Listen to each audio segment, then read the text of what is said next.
अहमदुहु व नुसल्ली अला रसूलिहिल करीम अम्मा बाद फ़अऊज़ु बिल्लाहि मिनश शैतानिर रजीम बिस्मिल्लाहिर रहमानिर रहीम। डियर ऑनलाइन स्टूडेंट्स, अस्सलामु अलैकुम व रहमतुल्लाहि व बरकातुहू। स्टूडेंट्स, आज ये हमारी IS1 की सेकंड क्लास है। कल रात को हमने एक क्लास ली थी IS1 की, जिसमें हमने पहले आपको इनिशियल कॉन्सेप्ट दिए थे IS1, और ये भी मैंने आपको बता दिया था कि ऑलमोस्ट IS1 के जो थ्योरेटिकल कॉन्सेप्ट्स हैं regarding financial statements almost we have covered जब हमने फ्रेमवर्क पढ़ा था। कल हमने बेसिक कंपोनेंट डिस्कस किए, पहले जो 5 हैं: statement of profit and loss, statement of financial position, other comprehensive income profit and loss के साथ बनती है, changes in equity statement, cash flow statement और नोट्स टू दी अकाउंट्स। और कल जो हमने पहला सवाल किया था काफ़ी कॉम्प्रिहेंसिव था, और उस सवाल पे हमने काफ़ी जो है वो ऑलमोस्ट चीज़ें डिस्कस कर ली थी। मतलब उसमें प्रॉफिट एंड लॉस था, OCI था, अदर कॉम्प्रिहेंसिव इनकम था, चेंजेस इन इक्विटी था, स्टेटमेंट ऑफ फाइनेंशियल पोजीशन मौजूद थी, बैलेंस शीट। इसके अलावा नोट्स टू दी अकाउंट्स हमने वर्किंग नोट्स किए थे। फिर कल ईशा की नमाज के बाद एक और सेशन किया था छोटा सा, जिसमें हमने एक और सवाल, जिसमें IS2 की, IS12 इनकम टैक्स की और IS16 की बड़ी अच्छी कॉम्प्रिहेंसिव एडजस्टमेंट थी। सवाल आप लोगों को नजर आ रहा है? कौन सा सवाल नजर आ रहा है? कंपनी का नाम कोई बताएगा मुझे?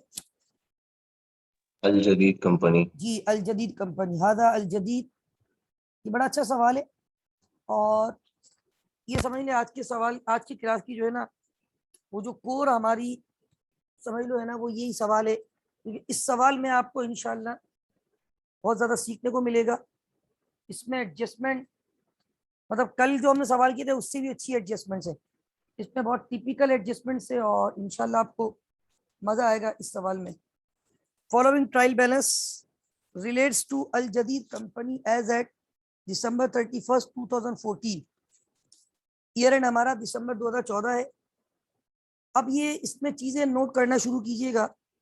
सबसे पहले आपको बताया जा रहा है property at cost 300 million, accumulated depreciation at Jan 1 2014, opening है ये प्रॉपर्टी का। Plant and equipment at cost 2530, accumulated depreciation as at Jan 1 2014, opening. Long term loan liability है, प्रोविजन फॉर इन्फ्रिंगमेंट। अच्छा, मैं आपको अगर इसमें थोड़ी सी चीजें बताऊं ना, मैं वैसे ही ऐड करना शुरू कर दूं, तो ये मैं आपको बता दूं एडजस्टमेंट नीचे भैया पढ़ेंगे। ये जो पहली आप लोगों को नजर आ रही है ना, प्रॉपर्टी एट कॉस्ट और plant and equipment at cost, इसमें आपके टोटल जो है ना हमारे पास 2-3 स्टैंडर्ड्स डिस्कस होंगे, और इसमें IS16 भी शामिल है। इसके अलावा इसमें IS40 का इम्पैक्ट भी शामिल है। IS16 कौन सा था मेमन भाई? IS16 The property, plant and equipment. Okay, what about IS40? Yes, sir. IS40 कौन सा था? Sir, investment properties. Yes, Investment वो property. भी इसमें आएगा। प्रोविजन फॉर इन्फ्रिंगमेंट, कौन सा IS है प्रोविजन का? 37. IS37 हाजा मौजूद, राइट। उसके बाद जो है वो हमारे पास ये कैपिटलाइज डेवलपमेंट एक्सपेंडिचर, किसी को याद है ये कौन सा होता था? कैपिटलाइज डेवलपमेंट एक्सपेंडिचर,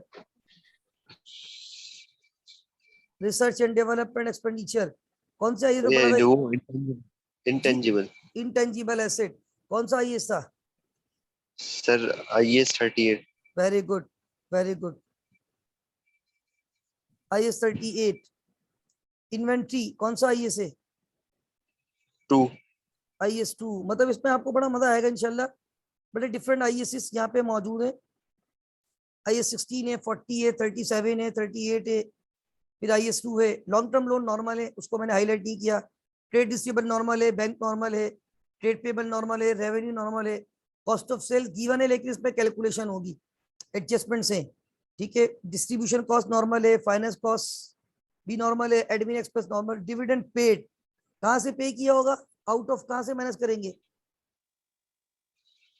डिविडेंड कहाँ से, रिटेन अर्निंग में। Very good very good. Equity share normal है, रिटेन अर्निंग का ओपनिंग बैलेंस नॉर्मल है। अब ये आ जाए, ये बड़े मजा आएगा। करंट टैक्स पेबल डेबिट, कल रात को क्लास में याद है वो टैक्स, इनकम टैक्स क्रेडिट पे था, वो मैंने कहा था लास्ट ईयर का ओवर प्रोविजन बना दिया था ओवर याद। प्रोविजन। अभी अंडर प्रोविजन है, ये क्या है, ये क्या अंडर है प्रोविजन। जी, अभी आपको खुद ही पता चल जाएगा जब नीचे एडजस्टमेंट पढ़ोगे। तो कम प्रोविजन बनता है तो फिर फर्दर हमारा करंट ईयर में एक्सपेंस डेबिट होता है, ये डेबिट हुआ है, पे कर चुके हैं, लेकिन ये इस साल का नहीं है, लास्ट ईयर का है, ठीक है। और ये डेफर्ड टैक्स, इस पर कौन सा आईएएस आ जाएगा साथ में, फिर 12।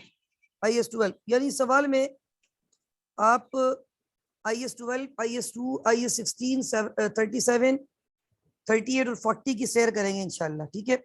सवाल का आगाज पहली एडजस्टमेंट से होता है, इंतहाई शानदार एडजस्टमेंट है। Al Jadeed company acquired new premises for its marketing department in May 2014। सबसे पहले ये ध्यान में रखिएगा आपका ईयर एंड। अच्छा स्क्रीन सही आ रही है सब लोगों को, मतलब फॉन्ट साइज वगैरह का इशू तो नहीं आ रहा? नहीं सर सही है। ठीक है। Okay good.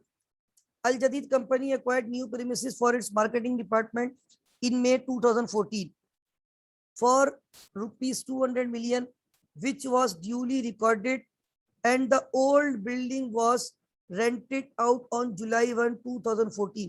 अब आगे नहीं पढ़ना प्लीज, जितना मैं कहूँ ना उतना रुक जाइएगा, अदरवाइज आगे पढ़ोगे ना ये एडजस्टमेंट ठीक ठाक डिटेल है, मतलब ये तकरीबन 8-10 लाइनों की एडजस्टमेंट है और तकरीबन 7-9 और तकरीबन 10 लाइन पे जा रही है ये। तो अभी आगे नहीं पढ़िएगा वरना आप लोग कंफ्यूज हो जाएंगे, मैं जितना पढ़ू ना उतना रुक जाइएगा, ठीक है। अब जरा ट्रायल बैलेंस पे आओ ऊपर, और जरा मुझे ऊपर ट्रायल बैलेंस में जाके बताओ कि कितने की प्रॉपर्टी मौजूद है ट्रायल बैलेंस में, देखिए जरा। सर कॉस्ट 300 है। बस ठीक है, और एक्यूमुलेटेड 20 ना वो देख लेंगे, कॉस्ट 300 है। अब आपको पता है इस 300 में कोई आपकी न्यू बिल्डिंग भी शामिल है जो आपने इस साल परचेज की है? Al Jadeed company acquired new 200 million के हो गए। न्यू प्रीमिसेस कितने के लिए? 200 मिलियन। 200 मिलियन 200 की। मिलियन। कौन से डिपार्टमेंट के लिए? मार्केटिंग। अच्छा, इसका मतलब है मार्केटिंग वालों के लिए जब 200 मिलियन की न्यू प्रीमिसेस खरीदी तो वो तो खुद यूज कर रहे ना, जब खुद यूज करे तो कौन सा आईएस आ गया? 16। अच्छा, मार्केटिंग वाले जिस बिल्डिंग में थे उसको रेंट आउट कर दिया, and old building was rented out on July 1। पुराने बिल्डिंग को क्या कर दिया गया? रेंट आउट कर दिया कब रेंट आउट किया? सर जुलाई 1 2014। हाँ, ये आपने मिड ऑफ ईयर काम किया, मिड ऑफ ईयर, आपका ईयर एंड दिसंबर 31 से ऊपर लिखा हुआ है और आपने मिड ऑफ ईयर पे रेंट आउट किया। मैं ये बोलना चाह रहा हूँ आपको, अगर 300 की टोटल प्रॉपर्टी है ट्रायल बैलेंस 100 में की। और उसमें ये भी मेंशन है कि हमने 200 की नई बिल्डिंग खरीदी, ड्यूली रिकॉर्डेड, ऊपर रिकॉर्ड हो चुकी है, तो ये बताओ आईएस 40 वाली बिल्डिंग कितने मिलियन की हो गई? 100। 100 तो कॉस्ट है, आगे देखेंगे इसमें क्या मसले मसाइल है। 100 तो खाली क्या है कॉस्ट, ये 300 मिलियन। अभी मेमन भाई ने बड़ा अच्छा पॉइंट ऊपर नोट किया था कि सर कॉस्ट जो आ रही है वो 300 मिलियन आ रही है, right.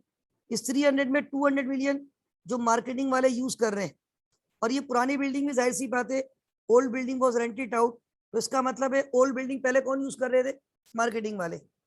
On this date, on this date का मतलब जुलाई 1 पे, on this date fair value of old building July 1 2014, fair value of old building was 120 million. अच्छा जरा ऊपर आए, जरा एक बात ये बताओ, इस 300 मिलियन में नई बिल्डिंग कितने की शामिल है? 200 की। वेरी गुड, तो इसका मतलब है इसमें पुरानी बिल्डिंग कितने की है? 100 की। इसका मतलब ये हुआ मेरे भाई, ये जो आपका एक्यूमुलेटेड डेप्रिसिएशन है साल के पहले दिन, ये सिर्फ कौन सी बिल्डिंग का है साल के पहले दिन? सर न्यू बिल्डिंग का है। कैसे कर, क्या हो गया मेमन भाई? नहीं सर उसका है, ओल्ड बिल्डिंग का। ओल्ड हाँ बिल्डिंग का मेमन भाई, कैसे हो? उस दिन तो ये बिल्डिंग थी नहीं, ये तो आपने मई ठीक में है सर। खरीदी है, मई 2014 में। ठीक अब है जरा सर। एक बात सुने, मैं अब आपको थोड़ा सा खास तौर पे वर्किंग की तरफ जाऊंगा, और अगेन इस सवाल की भी मैं खाली वर्किंग करूंगा।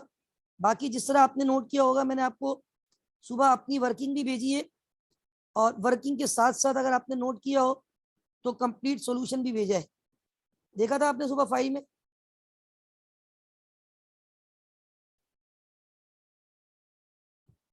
हो सकता है आप लोगों ने फाइल चेक ना की हो, मैंने सुबह ही भेजी है, तो इसका भी सॉल्यूशन आपको भेज दूंगा साथ में, लेकिन वर्किंग करूंगा सिर्फ, ठीक है ना। अल जदीद कंपनी, नोट सूदी अकाउंट बना रहे हैं बस।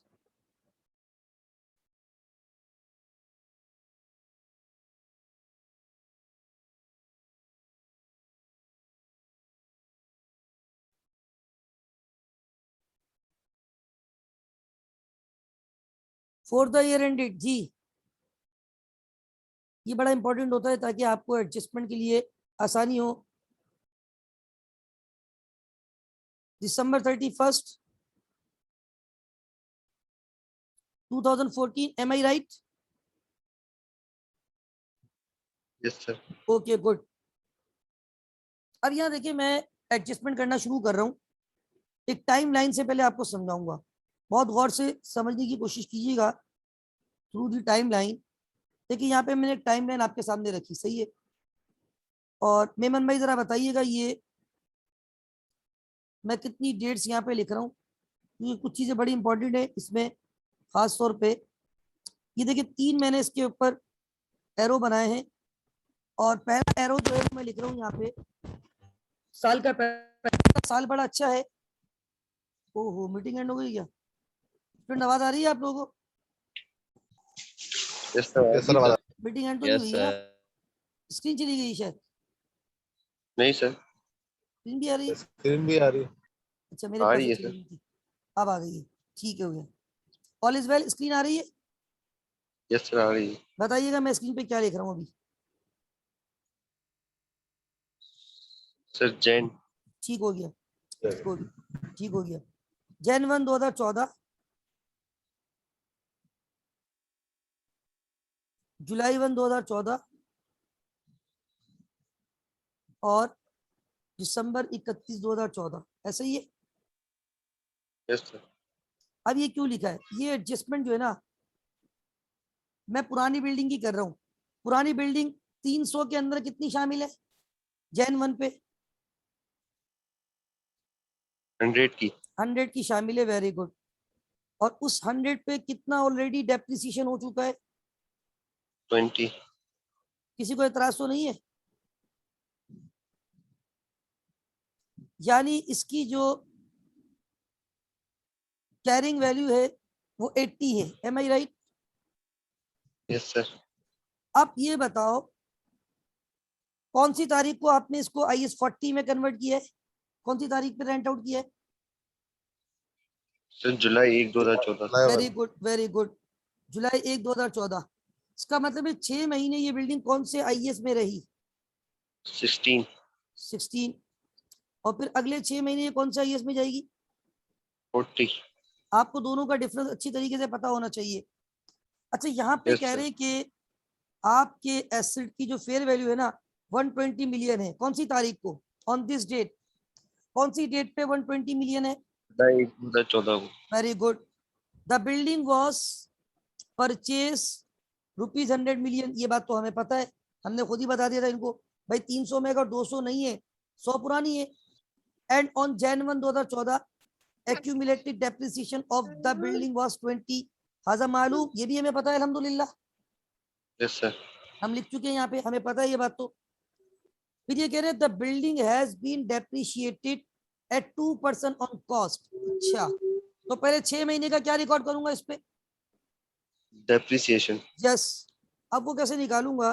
कॉस्ट पे 2% है, 100 मिलियन मल्टीप्लाई बाय 2%, 2 होता है, और मल्टीप्लाई बाय 6/12, तो कितना मिलियन का और डेप्रिसिएशन आ गया? 1। जी, ये आपके पास 1 मिलियन का 6 मंथ क्या आ गया? डेप्रिसिएशन। यस। अब मुझे ये बताएं, यहाँ पहुंचते पहुंचते कॉस्ट तो 100 है, क्या एक्यूमुलेटेड 20 रहेगा 21 हो जाएगा? सर 21। ये बात सबको पता है? ये मैंने कैसे कैलकुलेट किया है? Yes sir. यानी आपकी जो बुक वैल्यू है वो आज की तारीख पे कितनी हो जाएगी? 79। ठीक है, साल के शुरू में कॉस्ट थी 100, एक्यूमुलेटेड डेप्रिसिएशन था 20, 6 महीने में 2% कॉस्ट पे लगाना था, जो कि साल का 2 मिलियन होता है और ये 6 महीने का 1 मिलियन, तो 20 + 1 21 मिलियन का डेप्रिसिएशन, 79 की बुक वैल्यू। अब आगे क्या कहते हैं, आगे पढ़ें। Company's policy to charge full years depreciation on acquisition during the year. ये तो कहानी है नए एसेट के लिए, जो आपने मई 2014 में खरीदा था ना एक एसेट 200 मिलियन वाला, उस पे आप मई से काउंट नहीं करेंगे, बल्कि उसमें पूरे साल का क्या रिकॉर्ड कर देंगे? डेप्रिसिएशन। कंपनी की पॉलिसी है फुल ईयर डेप्रिसिएशन। अच्छा, अब जरा इधर आ जाए। On December 31 2014 fair value of the old building further increase to 130। What a good shot. यानी ये जो ओल्ड बिल्डिंग है ना भाई, इसकी फेयर वैल्यू यहाँ कितनी है? मिड ऑफ ईयर कितनी हो गई थी फेयर वैल्यू? 79। नहीं नहीं, 79 तो कैरिंग वैल्यू है भाई। 120। इधर देखो भाई, हाजा 120 मिलियन, लुक एट दिस, क्या लिखा हुआ है? On this date fair value of the building was कितनी हो गई थी? 120। 79 क्या फेयर वैल्यू थी या बुक वैल्यू थी? Sir book value. ये ग्राफ मैंने कौन से बिल्डिंग के लिए बनाया, ये तो बता दो मुझे। सर ओल्ड के लिए। हाँ, ये सब ओल्ड बिल्डिंग की वर्किंग है। आज इसकी फेयर वैल्यू कितनी हो गई है, दोबारा बढ़ गई है? 130। 130, वेरी गुड। अब पता है क्या बड़ा जबरदस्त पॉइंट है यहाँ पे, company uses fair value model as per IAS 40 for investment property. अच्छा भाई, कंपनी IAS 40 के लिए कौन सा मॉडल यूज करती है? Sir fair value. इसका मतलब है क्या अगले 6 महीने का डेप्रिसिएशन रिकॉर्ड होगा या नहीं होगा? No sir. नहीं होगा। और ट्रांसफर भी जो मैं करूंगा ना, वो किस पे करूंगा? फेयर वैल्यू प्रॉफिट पे। And loss. फेयर वैल्यू पे, यानी वो यस तो सर। बाद में करूंगा प्रॉफिट एंड लॉस। मैंने आपको एक बात बताई थी, अगर आपको याद हो, अगर हम IAS 16 से IAS 40 की तरफ जाएंगे तो पहले एडजस्टमेंट कौन से IAS के मुताबिक होगी? 16 के। Very good. अब इधर देखिए, ये पूरी एक ही एडजस्टमेंट में चला रहा हूँ मैं। पहले यहाँ लिख देता हूँ ये सारी चीजें जो हम कर रहे हैं ना, मैं यहाँ पे एक चीज लिख देता हूँ कि हम ये कर रहे हैं ओल्ड बिल्डिंग के लिए ना। ये हमारी वर्किंग नंबर 1 है बेसिकली। और यार ये लैपटॉप क्यों हिल रहा है? आवाज आ रही है सही आप लोगों को? सर आ रही। कोई मसला हो तो बताइएगा, ये लैपटॉप थोड़ा सा हिल रहा है यार। ये वर्किंग नंबर 1 है, और ये हम कौन सी बिल्डिंग की बात कर रहे हैं वर्किंग 1 में?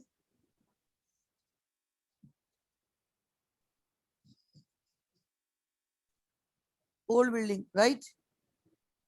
तो आपकी राइटिंग तो नहीं आ रही। क्या नहीं आ रही? आप जो अभी मजीद राइट कर रहे हैं वो नहीं आ रही। मैंने 1 लिखा है, 1 लिखा। 79 के बाद नहीं। मैं यहाँ पे लिख रहा हूँ ओल्ड बिल्डिंग, देखो लिख रहा हूँ, नजर आ रहा है? Yes sir. यस सर, आ रहा है। ओल्ड बिल्डिंग, उसका ग्राफ बनाया था। अब उसकी एडजस्टमेंट देखो। अब मैं इसकी फेयर वैल्यू एडजस्टमेंट करने जा रहा हूँ। इसकी फेयर वैल्यू एडजस्टमेंट कितनी मरतबा करूंगा मैं? 2 टाइम्स। Very good. एक मरतबा कौन से IAS के अकॉर्डिंगली? सर एक मतलब IAS 16 के अकॉर्डिंग। Very good. और वो है जुलाई 1 2014, जिसमें ट्रांसफर कर रहा हूं। उस दिन मार्केट में इसकी क्या आवाज आ रही थी? फेयर वैल्यू क्या आई है मार्केट से? 120। 120। बुक वैल्यू क्या है उस दिन हमारी? 79। Very good, absolutely right. 100 रुपए की कॉस्ट, 20 का एक्यूमुलेटेड डेप्रिसिएशन साल के पहले दिन, 6 महीने IAS 16 के मुताबिक कॉस्ट के ऊपर 2% पर एनम के हिसाब से 1 मिलियन का फर्दर डेप्रिसिएशन। तो 21 माइनस की 100 में से 79 बुक वैल्यू, मार्केट में हो गई थी 120। 41 का क्या है ये? Sir revaluation surplus very good. और ये कौन से आईएस के मुताबिक रिकॉर्ड होगा? 16 के मुताबिक। हाँ, यही तो इसमें असल कहानी थी। इसकी एंट्री बनेगी पीपीई डेबिट और sir revaluation revaluation surplus surplus credit. कितने से? 41। 41। एक तो ये इम्पैक्ट आ गया, ठीक है। अब मुझे ये बताएं, दूसरी फेयर वैल्यू एडजस्टमेंट कौन सी तारीख पे हो रही है? सर दिसंबर 2014। अच्छा, पहले तो ये बताएं, चले मैं एक सवाल आपसे और पूछता हूँ। मेरे पास 100 मिलियन की एसेट थी और उसमें 80 का डेप्रिसिएशन मौजूद था, तो सॉरी 20 का डेप्रिसिएशन मौजूद था, तो ये हो गया था मेरे पास 80 के बाद 1 का मैंने और डेप्रिशिएट कर दिया, कितना बच गया था? 79। 79 अब मैं 41 से बढ़ा रहा हूं, तो अब ये कितना हो जाएगा? 120। सर ये 120। अब ज्यादा। जी क्या कह रहे हैं आप? अब सर ये ये 120 अगर 120 का ट्रांसफर किया होगा ना, तो क्या एंट्री बनाई होगी? सर पीपी क्रेडिट और में वो हाँ इन्वेस्टमेंट प्रॉपर्टी डेबिट हाँ, और पीपी क्रेडिट। ठीक है। यानी अब अगर आप चाहें तो इसमें 2-3 ट्रांजेक्शन भी बन सकती है। आप पहले एक एंट्री बनाओ कि वो जो डेप्रिसिएशन एक्सपेंस है उसको फर्दर डेबिट करो 6 महीने का, और पीपीई क्रेडिट करो कितने से? 1 मिलियन। सही है। फिर एक कंपाउंड एंट्री बनाओ। देखो ये पीपी आपने, सॉरी पीपी नहीं, किसको क्रेडिट करूंगा? एक्यूमुलेटेड क्योंकि वो सवाल में कौन सा हेड मौजूद है? Accumulated accumulated depreciation. अब एक्यूमुलेटेड कितना हो गया टोटल? 21। ठीक है, तो एक्यूमुलेटेड डेप्रिसिएशन रिवर्स होकर डेबिट हो जाएगा 21 से। इन्वेस्टमेंट प्रॉपर्टी आईएस 40 डेबिट हो जाएगा। कितनी फेयर वैल्यू पे ट्रांसफर करेंगे? फेयर वैल्यू आज की तारीख की 120। 120। और मुझे ये बताओ कि मैं पीपीई कितने से क्रेडिट करूंगा?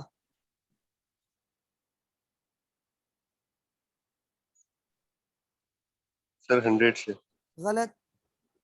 141। 141। कैसे मेमन भाई? आप बोलोगे सर ट्रायल बैलेंस में तो 100 आ रहा है। मेमन भाई आपकी बात बिल्कुल सही है, ट्रायल बैलेंस में 100 आ रहा है। मेमन भाई ये देखो, ये मैंने कितना और डेबिट किया है? सही है सर, वो एडजस्टमेंट कर दीजिए आप। ये ठीक देखें, है ये कितना और डेबिट किया है मैंने। सर 41। तो मेरे पास कितना हो गया टोटल अब? ये 141। 141 क्रेडिट हो गया। और मेरे पास ट्रायल बैलेंस में कितना एक्यूमुलेटेड क्रेडिट में पड़ा हुआ था? सर 20 बढ़ा हुआ था ना। और ये मजीद कितना मैंने क्रेडिट किया था? 1 मिलियन। तो टोटल कितना हो गया था? 21। तो एज अ रिजल्ट ये जब एक्यूमुलेटेड रिवर्स हुआ 21 से, ये पूरा जीरो हो गया। और ये जब आपका पीपीई क्रेडिट हुआ 141 से, तो क्या ये पूरा अकाउंट आपका रिवर्स हो गया? Yes sir. अब आपका एक नया अकाउंट आ चुका है, और जिसका नाम क्या है? Investment property. Very good. और वो किस वैल्यू पे नजर आ रहा है? Sir fair value 120। Very good. 6 महीने गुजर गए मजीद, अब डेप्रिसिएशन रिकॉर्ड करूंगा या नहीं करूंगा? No sir. क्यों? सर क्योंकि इररेलेवेंट है, आईएस 40 के हिसाब से फेयर वैल्यू मॉडल पे है तो।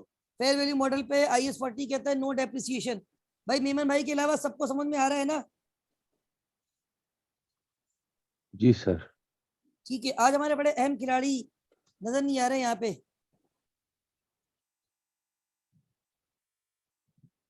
कौन है यहाँ पे नजर नहीं आ रहे आज हमारे खिलाड़ी? राणा साहब। राणा साहब नजर नहीं आ रहे, पता नहीं। अच्छा, अब इस दिन देखिए, इस दिन दोबारा फेयर वैल्यू एडजस्टमेंट हो रही है। आज जो फेयर वैल्यू एडजस्टमेंट हो रही है वो ये है मेरे भाई, कि मेरा एसेट अब 120 को तो मैंने डेबिट कर दिया था, अब ये 120 ही रहेगा, ये इसकी वैल्यू बढ़ गई है। ऊपर देखें कितनी हो गई है? सर 130। 130। कितने से मजीद बढ़ गई? सर 10 से। तो इन्वेस्टमेंट प्रॉपर्टी यानी आईएस 40 को मजीद डेबिट करूंगा 10 से। कोई मुझे बताएगा कि मैं क्रेडिट क्या यहाँ पर भी सरप्लस को करूंगा? सर प्रॉफिट एंड लॉस को करेंगे। Very good. अब आपको पता है ये बड़ा अहम डिफरेंस है, बड़ी खास एक ट्रीटमेंट है ये सवाल में, एडजस्टमेंट मुझे इतनी पसंद है ये वाली एडजस्टमेंट, क्योंकि एग्जामिनर ने यहाँ पे आपके 2 आईएएस बड़े अच्छे तरीके से चेक किए हैं। कौन कौन से 2 आईएएस? 40 और 60। हाँ, अब मैं आपको देखो ये एक डिफरेंट कलर के मार्कर से ये 2 चीजें सर्कल कर रहा हूँ, ये देखिएगा, ये ग्रीन कलर के मार्कर से ये 2 चीजें सर्कल कर रहा हूँ। अब आप मुझे बताओ क्या ये दोनों सरप्लस ही है ना, एक तरीके से दोनों ही में वैल्यू बढ़ी है ना? Yes sir. लेकिन एक कौन से आईएएस के मुताबिक बढ़ी है? 16 के मुताबिक। ये पीपी डेबिट का मतलब था आईएएस 16, और एक कौन सा आईएएस के मुताबिक बढ़ी? 40। जो 16 वाला सरप्लस है वो कहाँ जाएगा? सर वो other deviation, comprehensive income. Comprehensive income अगर वो रिकॉर्ड नहीं भी है तो अल्टीमेटली वो डायरेक्ट कहाँ जा रहा होगा? वो सर अदर कॉम्प्रिहेंसिव इनकम में। नहीं, उसके बाद फिर कहाँ जाएगा वहां से? सर रिटेन अर्निंग में जाएगा ना। रिटेन अर्निंग नहीं, share holder equity share holder equity में। कहाँ जाएगा? शेयर होल्डर इक्विटी में। अब मजे की बात ये, इसी बिल्डिंग पे 6 महीने बाद दोबारा सरप्लस हो रहा है, लेकिन वो शेयर होल्डर इक्विटी में नहीं जा रहा। वो कहाँ जा रहा है? ना वो ओसीआई तो में जा रहा है, वो ओसीआई में नहीं जाता, वो डायरेक्ट कहाँ जाता है? Profit and loss. जहाँ पे अदर इनकम दिखाते हैं ना, वहां पे इसको दिखाएंगे प्रॉफिट एंड लॉस में, नेट प्रॉफिट से पहले, profit before interest and tax से पहले। Is that clear? Yes sir. अब आप देखिए एक एडजस्टमेंट थी, लेकिन इस एक एडजस्टमेंट में एक एसेट 6 महीने आईएएस 16 में रहा, 6 महीने का डेप्रिसिएशन निकाला, 6 महीने बाद उसकी बुक वैल्यू निकाली, फिर 6 महीने के बाद की उसकी जो आपके पास एक वैल्यू आ रही थी फेयर वैल्यू, उससे उसको एडजस्ट किया और एक सरप्लस रिकॉर्ड किया। और उसके बाद आवाज आ रही है स्टूडेंट्स? Yes sir. आवाज आ रही है? यस सर आ रही है। ठीक है, तो 6 महीने जी बाद सर। एडजस्टमेंट की और 6 महीने बाद उसकी एक सरप्लस रिकॉर्ड किया जो कि आईएएस 16 के मुताबिक था, और उसके बाद उसको ट्रांसफर किया आईएएस 40 में, और फिर 6 महीने बाद फिर सरप्लस आया, लेकिन वो आईएएस 40 के मुताबिक था। अब कहानी यहाँ खत्म नहीं हुई है, आगे देखिए क्या लिखा हुआ है। द प्लांट सर यहाँ एंड, पे जी बोले बोले, कौन क्या पूछना चाह रहे? सर वो रिवैल्यूएशन सरप्लस आया हुआ हमारे पास, वो तो अब क्या नाम है उसमें नजर आ रहा एसेट होगा नहीं, ना। आप बोलो को खत्म कर दें हम, सर तो इसको मतलब अभी ये जैसे हम कहते थे ना कि एक तो वो रिटेन तरीका है अर्निंग कि पे ले हम। जाएंगे। हाँ। वो डिपेंड करता है, क्योंकि वो बिल्डिंग तो अभी मौजूद है ना, बिल्डिंग डिस्पोज ऑफ नहीं हुई है, अच्छा यानी कि रेंट पे दिए, इसको। आप उसे तो बाद में खाली करवा के खुद दोबारा शिफ्ट हो जाओ इस पे। आप घर अपना किराए पे देके बाद में खाली नहीं करवा लेते हो समटाइम? सर वो तो ठीक है, पर अब तो जैसे कि हम अगर वो जो डेप्रिसिएशन है वो तो अब एक्सेस चार्ज नहीं होगी ना, नहीं, अब जैसे कुछ पहले होता था कि डेप्रिसिएशन तो चार्ज ही नहीं होगा ना मेरे भाई यहाँ पे तो। चार्ज नहीं होगा ना, तो फिर वो एक्सेस डेप्रिसिएशन होता था तो हम कहते थे ना कि अब बिल्कुल, रिटेन वो हम अर्निंग उसको ट्रांसफर लेके करने का जानी था, पड़ेगी। लेकिन यहाँ भी नहीं करेंगे अनलेस एंड अनटिल सवाल कुछ ना कहे। अभी ये 41 सरप्लस शेयर होल्डर इक्विटी में रहेगा, आता ही रहेगा मतलब। ठीक है? ठीक है। अच्छा आगे आ जाए, ऊपर एक और एसेट था, उसकी कहानी बड़ी आसान है। Plant and equipment is depreciated at the rate of 20% on reducing balance method. ठीक है भाई, प्लांट एंड इक्विपमेंट को किस पे डेप्रिशिएट करना है? रिड्यूसिंग बैलेंस मेथड पे। और उसको चार्ज कहाँ करना है? Cost of sale. हाँ, the company owns no other property except above building. बोले बस इतनी सी एडजस्टमेंट है और हमारे पास कोई और अदर प्रॉपर्टी प्लांट इक्विपमेंट मौजूद नहीं है, ठीक है? अच्छा पहले तो इधर आ जाओ, अभी तो पता है हमने सिर्फ कौन सी बिल्डिंग की बात की है? ओल्ड। अब आ जाओ जरा न्यू बिल्डिंग पे। क्या आपने न्यू बिल्डिंग खरीदी थी? Yes sir. आपने न्यू बिल्डिंग कितने की परचेज की थी? 200। 200 की। क्या उसके ऊपर इस साल का डेप्रिसिएशन रिकॉर्ड करूंगा? Yes sir. क्या मई से दिसंबर तक का रिकॉर्ड करूंगा?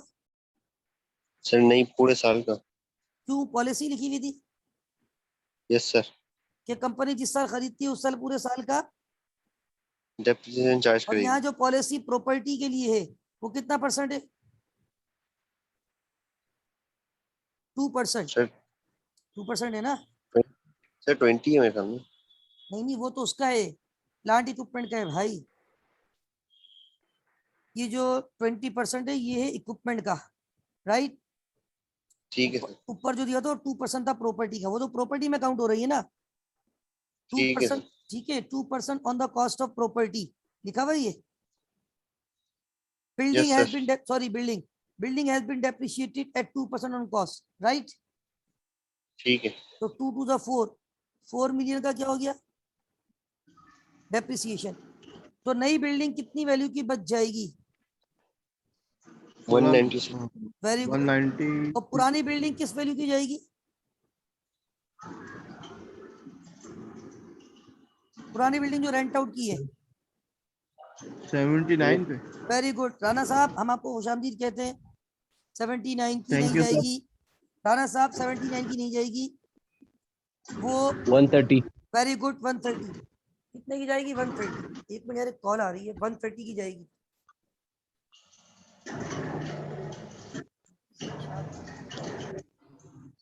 130 की जाएगी, राइट। चले आगे।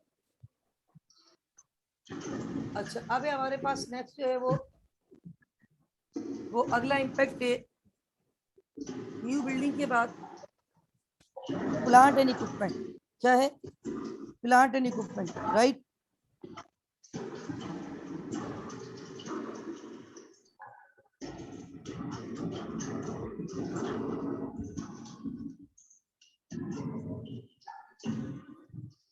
सर ये आप फाइनल अकाउंट्स का क्वेश्चन करवा रहे हैं?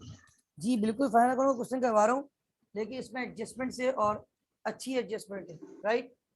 तो अब हमारे पास जो नेक्स्ट एडजस्टमेंट है वो है प्लांट एंड इक्विपमेंट की। तो जरा आ जाओ, प्लांट एंड इक्विपमेंट में आपके पास जरा देखिएगा ऊपर कितने का प्लांट मौजूद है।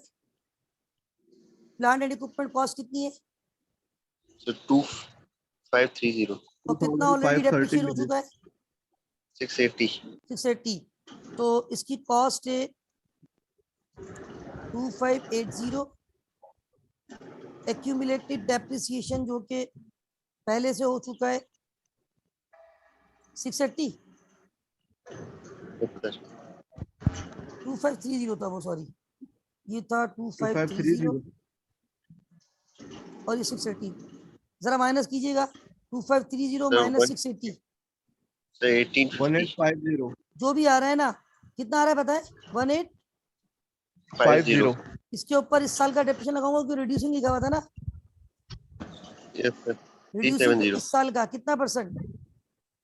सर 20% था ना जी बताएं कितना है? सर, 370, ये 370 भी माइनस करो तो बुक वैल्यू आ जाएगी 1480, 1480। सही है, 1480। Is that clear? Yes yes sir. Sir, अच्छा, अब मैं यहाँ पे एक कैलकुलेशन और करता हूँ कि आपकी जो पहली एडजस्टमेंट अल्हम्दुलिल्लाह कंप्लीट हो गई है और इसके जो एसेट्स है वो हमने देख लिए। अब मैं ये बताना चाह रहा हूँ कि मेरे पास जो एंड रिजल्ट आ रहा है ना, उसके अकॉर्डिंगली मेरे पास अब जो वैल्यूएशन जानी चाहिए, वर्किंग नंबर 4 में यहाँ करता हूँ। एक तो मैं अभी दिखाऊंगा पीपीई के नाम से, जिसपे मैं दो चीजें दिखा दूंगा। एक मेरी जो न्यू बिल्डिंग है उसकी फाइनल वैल्यू, न्यू बिल्डिंग की फाइनल वैल्यू कितनी है?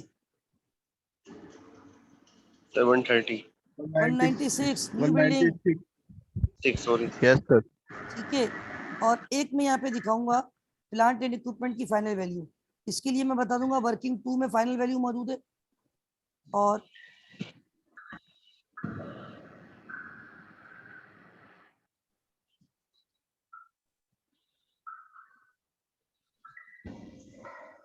वर्किंग 3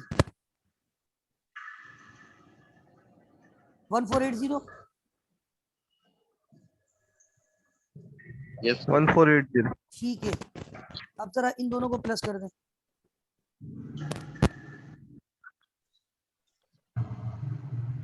1676 1676 ये फाइनल वैल्यू पीपी में दिखा दूंगा।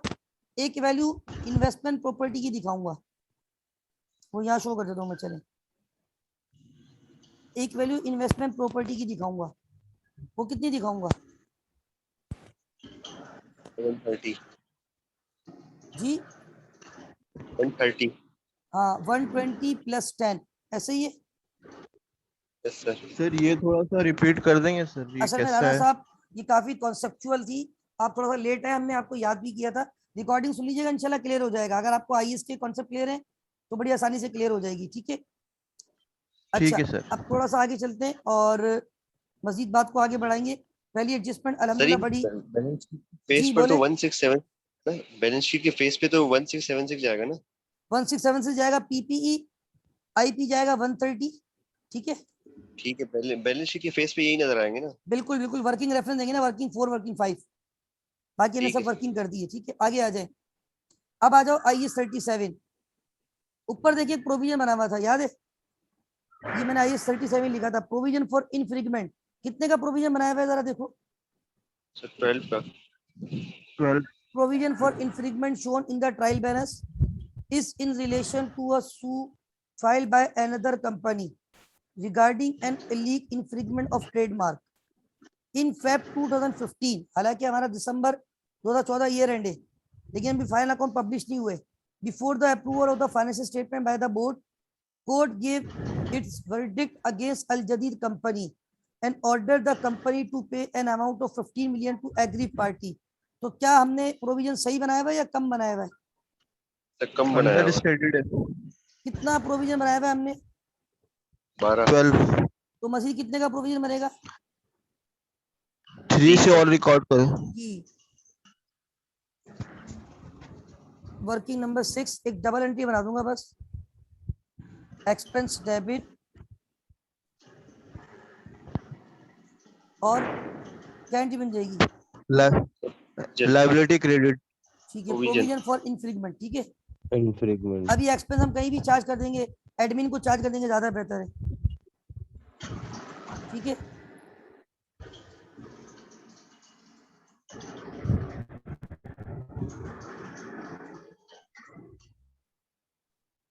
बेहतर है कि सवाल में क्योंकि हेड्स नहीं है ना, तो एडमिन एक्सपेंस ही लिख दो, क्योंकि ये एडमिन का ही मसला है ना, इसको एडमिन को चार्ज करो, ठीक है। एडमिन एक्सपेंस डेबिट, ताकि आपको याद रहेगा वहां इसमें ऐड करना है एडमिन में।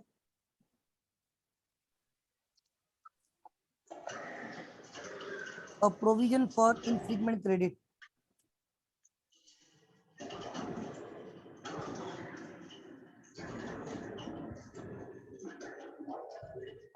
कितने से मजीद लाइबिलिटी रिकॉर्ड करूंगा? 3 मिलियन। ठीक है, आगे पढ़े नेक्स्ट। अब आ रहा है आईएएस 30, नहीं ये इन्वेंट्री की एडजस्टमेंट है। Next, stock taking was done on March 15, 2015। अच्छा यहाँ पे भाई स्क्रीन नहीं आ रही, अली कह रहे हैं सही नहीं आ रही, क्या स्क्रीन सही नहीं आ रही है आप लोगों के पास? सर ओके ओके है ना, ठीक है। अच्छा भाई अगली एडजस्टमेंट जो है वो स्टॉक टेकिंग के हवाले से, और वो कह रहे हैं कि स्टॉक टेकिंग जो है ना वो आपकी नहीं हो सकी थी, और वो आपने की है March 15, 2015 पे। और फिर वो आगे कहते हैं कि to determine the value of closing inventory to be used for the financial statement ended December 31, 2014। बात ये है कि भाई अगर आपका ईयर एंड 2014 दिसंबर है, तो आपको एंडिंग इन्वेंट्री भी कौन सी डेट की चाहिए? एंडिंग इन्वेंट्री भी कौन सी डेट की चाहिए जी? अगर आपका ईयर एंड 2014 की। हाँ, अब ये कह रहे हैं हम 2014 पे अपनी एंडिंग इन्वेंट्री को काउंट नहीं कर सके थे, ऐसे ही कह रहे। बहुत दफा होता है इन्वेंट्री आप किसी वजह से ईयर एंड पे काउंट नहीं कर पाते, अगर किसी भी वजह से ईयर एंड पे इन्वेंट्री काउंट नहीं कर पाए थे और आगे जाके इन्वेंट्री को काउंट करेंगे, तो जो इन्वेंट्री की वैल्यू आएगी क्या वो सही होगी? क्या आपने जो इन्वेंट्री कैलकुलेट की होगी वो सही कैलकुलेट की होगी? नहीं सर, नहीं होगी सही। अच्छा अब इधर देखिए, अब यहाँ पे मैं वर्किंग नंबर 7 जा रहा हूँ और मैं कैलकुलेट करने जा रहा हूँ एंडिंग इन्वेंट्री। क्या कैलकुलेट करने जा रहा हूँ? Ending inventory, right. ये बताएं कि मेरे पास सवाल में जो एंडिंग इन्वेंट्री गिवन है, ट्रायल बैलेंस पे भी लिखी हुई है और एडजस्टमेंट पे भी लिखी हुई है, बताएं कितनी लिखी हुई है, जरा पढ़े। Stock taking was done on March 15, 2015 to determine the value of closing inventory to be used for the financial statement ended December 2014. The value of inventory was found to be rupees 846 million, which has been included in the trial balance. ऊपर जरा है, trial balance में आए, inventory कितनी लिखी हुई है जरा ये देखिए भाई, ट्रायल बैलेंस में कितनी इन्वेंट्री लिखी हुई है? 846 कितनी लिखी हुई है? 846 आप लोग आवाज सही, राणा साहब आप बोलिएगा, आवाज सही नहीं आ रही थी, दोबारा बोलिएगा। सर ये डिस्कनेक्ट हो रहा है बार बार, पता नहीं क्या मसला है। मेरे पास हो रहा है या आपके एंड पे हो रहा है? सर मेरे एंड पे इशू है। ठीक है। अच्छा 846 ट्रायल बैलेंस में 846 से, और नीचे भी लिखा हुआ है एडजस्टमेंट में 846। ये 846 आपको पता है कौन सी तारीख की वैल्यू है, कौन सी डेट की वैल्यू है? मेमन भाई 846 कौन सी डेट की वैल्यू है? सर मार्च 31 हाँ, तो क्या आपका ईयर एंड मार्च 31 2015 है क्या?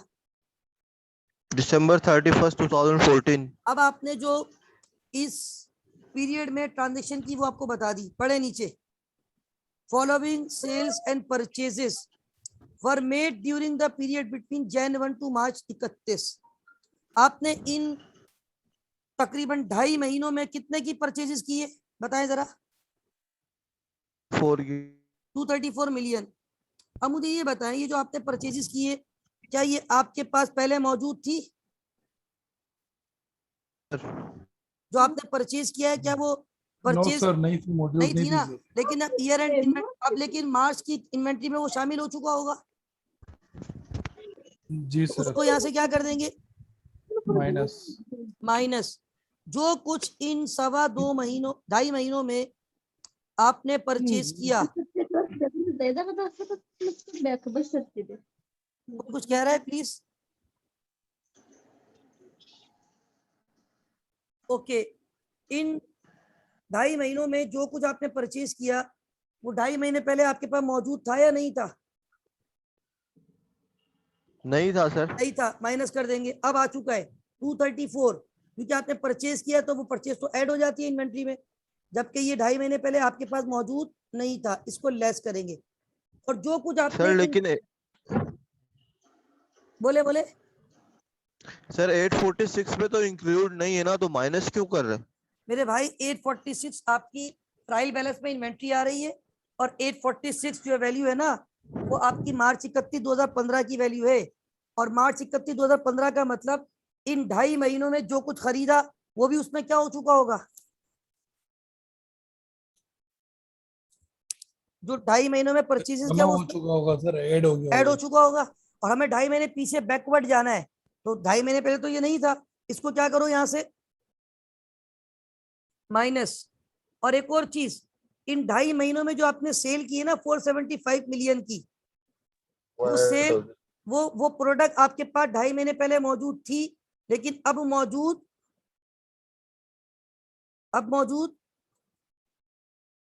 नहीं है ना मौजूद नहीं है। भाई? जो मैंने नहीं सर, बेच दिया 2.5 महीनों में, क्या वो मेरे स्टॉक में आ रहा होगा जो मैंने बेच दिया?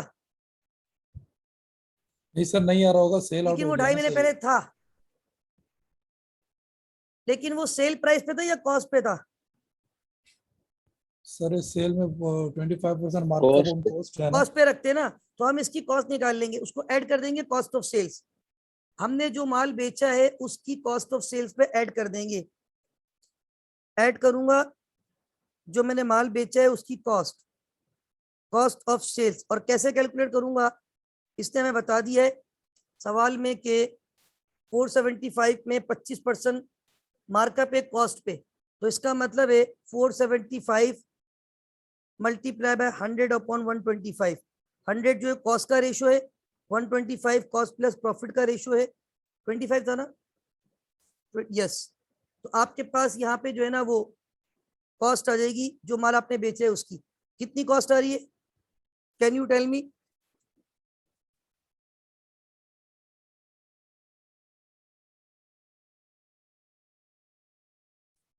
कितनी कॉस्ट आ रही है? Kindly let me no.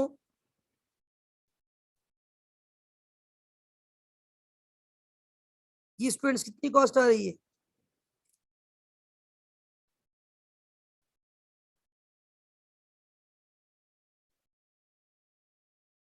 Student आवाज आ रही है आप लोगों को? जी सर आ रही है। तो कॉस्ट बताए ना, ये कैलकुलेट करेंगे आप लोग। 380 380। 380 सर। ओके, अब ये जरा माइनस प्लस करके मुझे फाइनल वैल्यू बताएं कि मेरी इन्वेंट्री कितने की होनी चाहिए और मैं कितने की दिखा रहा हूं इस वक्त।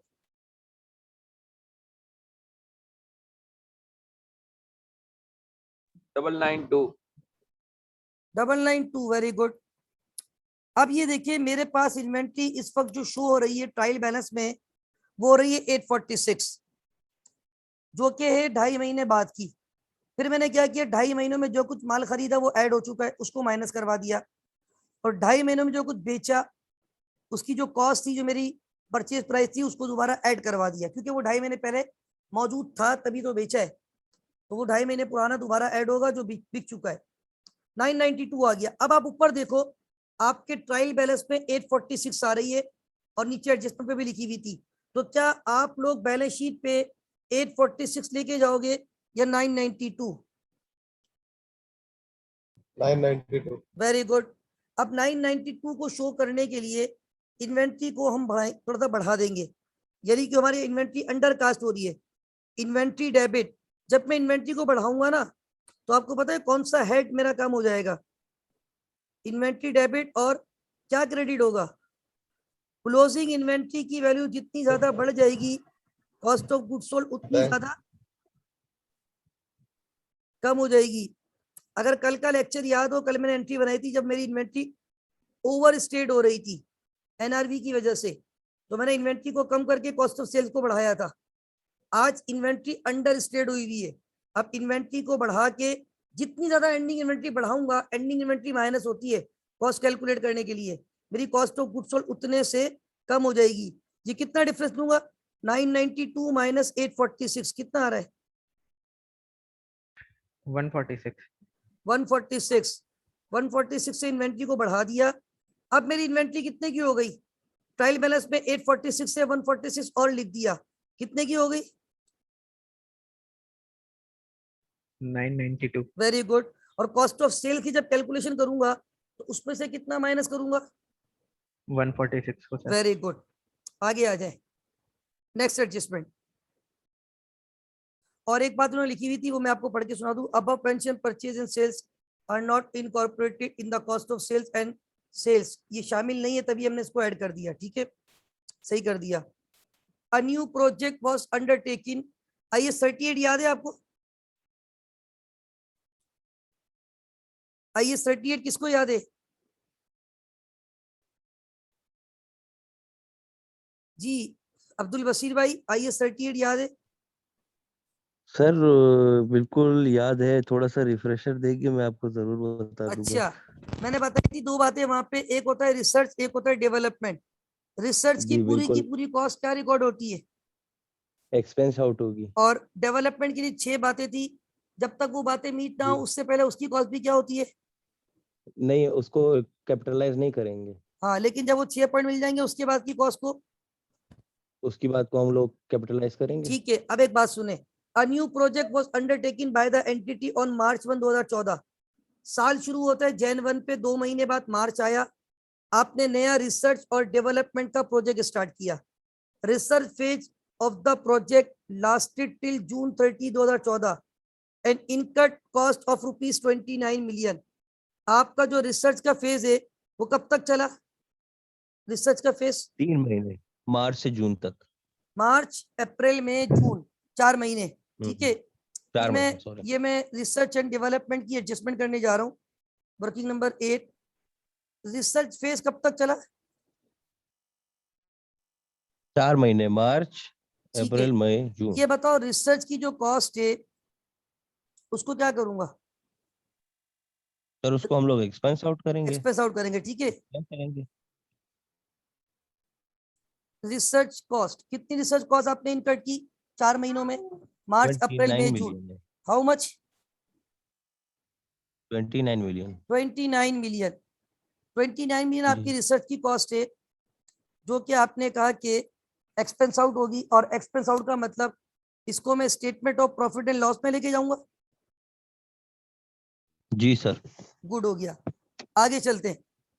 आगे कितने देर आफ्टर, यानी कि जून 30 के बाद डेवलपमेंट फेज स्टार्ट हो गया। Commence which cost 65 million up to December 2014। Year end तक फर्दर कितनी कॉस्ट लगी है? 65 मिलियन। अच्छा, पहले मुझे सिर्फ ये बता दो, 29 रिसर्च की कॉस्ट है, एम आई राइट?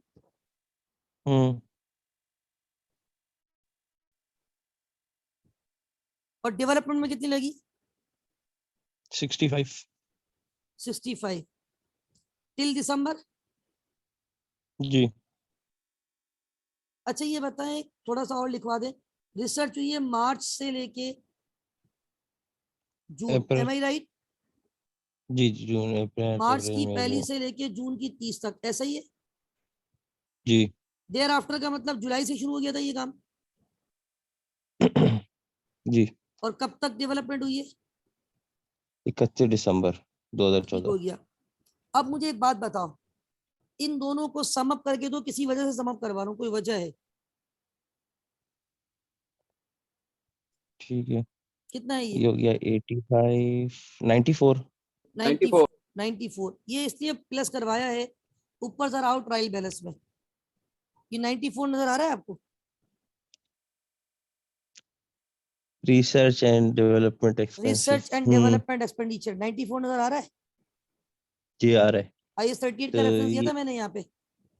हाँ तो सर इसमें से हमें आधा वापस से अब आगे क्या सुने ना, आगे तो सुने, आगे एडजस्टमेंट बनेगी। आगे बता दो ना आगे क्या होगा। जी जी। The criteria for recognition of the development expenditure under IS 38 were made on September 1, 2014। Criteria कौन सी तारीख को मीट हुआ है? सितंबर की पहली को। डेवलपमेंट कब से स्टार्ट कर दी थी? जुलाई से। जुलाई और अगस्त 2 महीने तक डेवलपमेंट की कॉस्ट क्या रिकॉर्ड होगी? वो यानी मतलब एक्सपेंस आउट एक्सपेंस करेंगे। करेंगे वेरी उसको। गुड। अब इधर आ जाएं, फ्रॉम जुलाई 1 से अगस्त 31, खुद ही बता दिया ये 2 महीने, जुलाई और अगस्त। The company incurred development cost of ₹18 million. इसका मतलब ये हुआ, ये जो डेवलपमेंट की कॉस्ट है,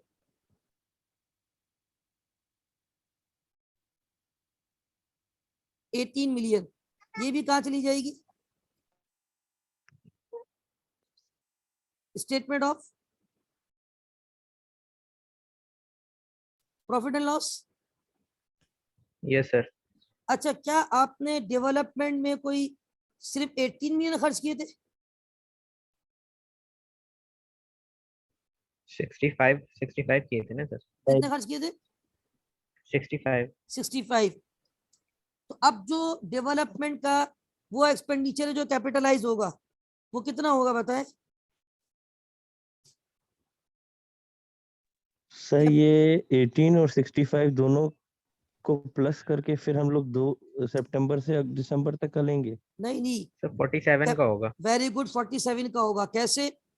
65 65 जो था ना, माइनस 8। सुने, 65 टोटल कैपिटल डेवलपमेंट एक्सपेंडिचर है, यस सर। हाँ उसको उसमें से 4 कितना महीने का रेवेन्यू ले एक्सपेंस लेंगे। आउट हुआ है? 18 का। तो ये कितना बच गया? 47 ये 47 का अमाउंट कहाँ जाएगा? कैपिटलाइज हो जाएगा फाइनेंशियल पोजीशन। फाइनेंशियल हाँ, अब इसमें पोजीशन एक में। सवाल होगा आपके जहन में शायद, कि सर इस पे एमोटाइजेशन करेंगे या नहीं करेंगे। इन सबको प्लस करेंगे, डेफिनेटली दिस वुड बी 94, जो कि आपका टोटल खर्चा हुआ है, राइट। अब यहाँ पे एक बात मैं आपको पढ़ के सुना दूं कि इस पे एमोटाइजेशन होगी या नहीं होगी, ये पढ़ें। ये कहते हैं कि development expenditure is amortise at 15% per annum on the opening balance at the beginning of each year. Opening पे ये वाला आपके पास एसेट मौजूद था या मार्च में बनाना शुरू किया था इसकी रिसर्च? सर सितंबर में हमने कैपिटलाइज किया है ना। मतलब कैपिटलाइज सितंबर से किया है, वो बात सही है आपकी। क्या ये ओपनिंग पे मौजूद था? सिर्फ ये पूछ रहा हूँ मैं आपसे। यस सर मौजूद था। कैसे मौजूद था भाई? सितंबर और ओपनिंग में नहीं नहीं फर्क नजर सॉरी नहीं आ रहा वो आपको? तो जी sorry sorry. Development expenditure is amortise at 15% per annum on the opening balance at the beginning of the year. क्या इस एसेट को मैं एमोटाइज करूंगा 47 वाले को। जी सर 47 को करेंगे करेंगे 15% पे। राणा साहब, आप कह रही है 47 को जी? मैं कह रहा हूँ सर, अब्दुल बशीर। जी कौन कह रहे हैं? अब्दुल बशीर आप कह रहे हैं? सर अब्दुल जो बशीर 47 आप पे क्या है ना कह रहे हैं, हमारी, बताएं जरा। ये कह रहा हूँ अगले साल से फिर ये, सर मैं ये कह रहा हूँ ये जो 47 अमाउंट है उसको तो हम एमोटाइज करेंगे ना नहीं अगले साल करेंगे, पे, अभी नहीं। नहीं, नेक्स्ट ईयर जब हम अकाउंट नेक्स्ट बनाएंगे। ईयर से करेंगे, इस साल नहीं करेंगे। हाँ इस साल नहीं, 2015 में मैं कह रहा हूँ, वो तो अगले जब साल होगा अगली बार हमारा अकाउंट अभी तो। बनेगा। लेकिन अब सुने, फिर ये पॉलिसी क्यों जी बताइए, ये पॉलिसी क्यों बताइए, अब सुने ऊपर जरा। आपके पास पुराने एसिड भी आ रहे हैं। ये देखो, कैपिटलाइज डेवलपमेंट एक्सपेंडिचर Jan 1 2014 कितने सही, का मौजूद है ये? 220 मिलियन। Very good. और इसके ऊपर पहले से कितनी एमोटाइजेशन हो चुकी है? Amortisation of development 54 expenditure Jan 1 2014 पहले से कितनी 54 एमोटाइजेशन हो मिलियन, चुकी है? 54 मिलियन। Very good. इसको इसमें से लेस करेंगे। नहीं, लेस करके नहीं, रिड्यूसिंग नहीं लिखा हुआ, रिड्यूसिंग नहीं लिखा हुआ। अच्छा रिड्यूसिंग है। नहीं, देखे ओके पढ़े क्या लिखा हुआ है। लिखा हुआ है development expenditure is amortise 15% per annum on the beginning balance at the beginning of each year. ये थोड़ी लिखा हुआ रिड्यूसिंग बैलेंस। अब आ जाए, ठीक है सर। अब इसकी वैल्यू एक कैलकुलेशन वो करने जा रहा हूं वर्किंग 9 पे, जो मेरे पास कैपिटलाइज डेवलपमेंट एक्सपेंडिचर पहले से मौजूद था। कैपिटलाइज डेवलपमेंट एक्सपेंडिचर जो कि ये एसेट होता है जो कि एग्जिस्टिंग था, ये जो था ये न्यू था, जो मैंने वर्किंग 8 की है। क्या पहले से कोई कैपिटलाइज डेवलपमेंट एक्सपेंडिचर मौजूद था? उसकी 1 Jan जी सर 2014 पे कितनी कॉस्ट थी आपके पास? कॉस्ट अभी देखिए हमने 220 जी। 220 वेरी गुड। क्या उस पे कुछ एक्यूमुलेटेड एमोटाइजेशन हो चुकी थी? 54 मिलियन। Very good. 54 मिलियन। जी सर। क्या इस साल की एमोटाइजेशन भी रिकॉर्ड करूंगा? ये तो अपनी है। हम 220 का 15%। Very good, now you absolutely right. ये क्योंकि पुराना वाला 33 है, नए वाले पे नहीं होगा, पुराने वाले पे होगा। ठीक है। अच्छा, ये जी आपने कहा 33 कि और कर सर देंगे। हमारे पास एमोटाइजेशन एक्सपेंस करंट ईयर की जी, और ये है आपके पास 220 का 15% कितना आता है? 33 33। अब ये दोनों माइनस कर दे, 220 माइनस 54 माइनस 33।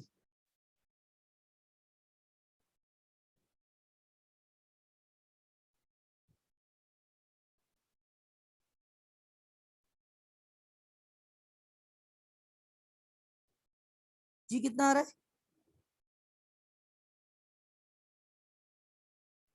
133। 133 सही है, 133। अब देखो वर्किंग 10 में किसकी कर रहा हूँ? वर्किंग 10 में कर रहा हूँ इनटेंजिबल। ये कौन से एसेट होते हैं? रिसर्च एंड डेवलपमेंट कौन से एसेट होते हैं? इंटेंजिबल। अब मुझे एक बात बताओ जरा गौर से। एक तो ये आपका इंटेंजिबल एसेट जाएगा SOFP पे 133 का,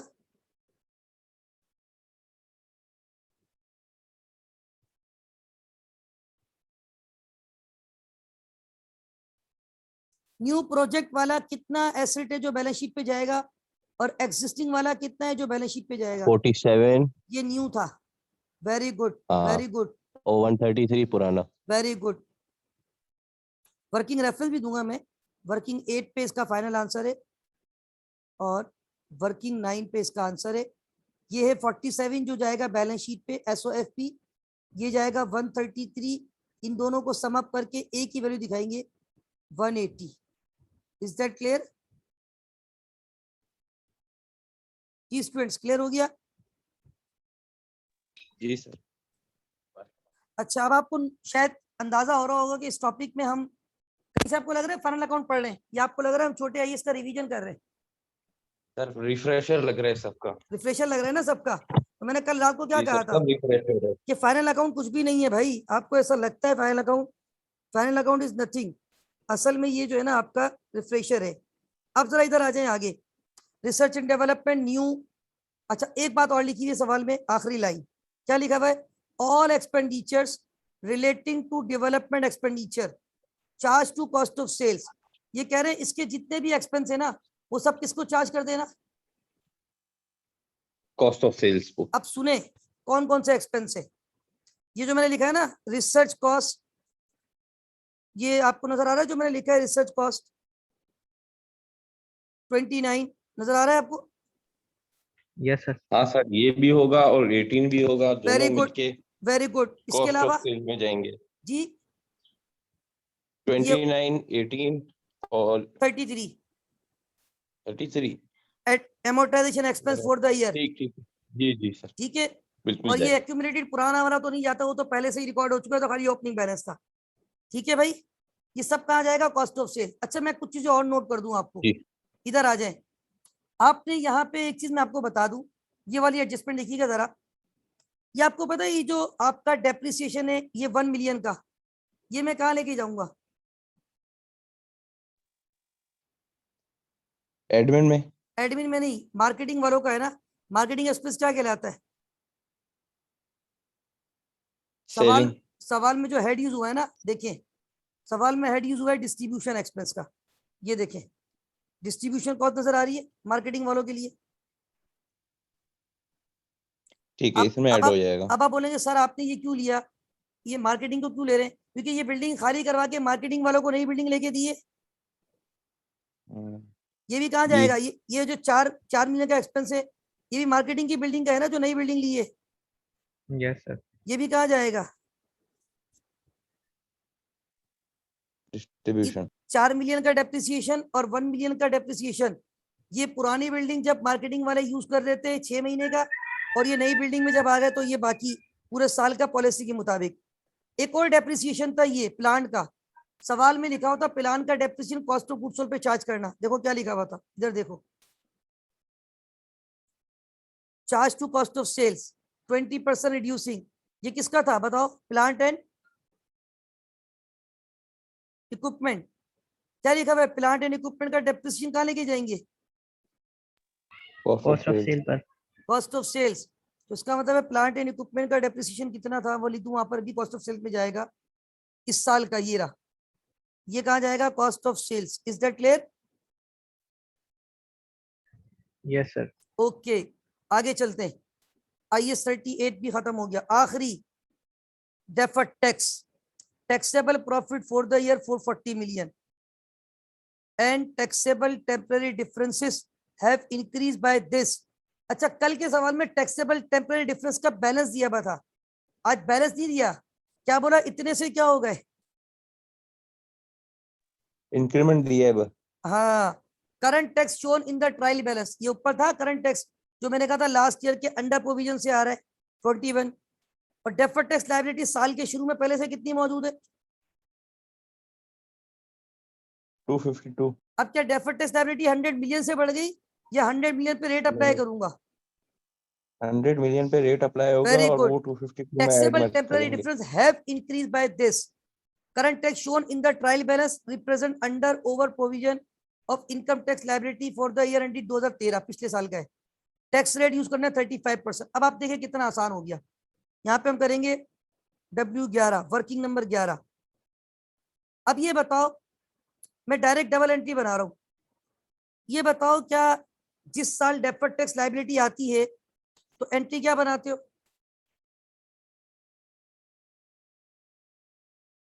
जब डेफर्ड टैक्स लायबिलिटी आती है तो क्या एंट्री बनती है,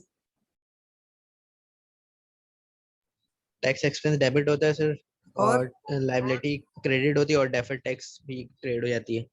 ये बात पता है सबको? ओके, जी सर।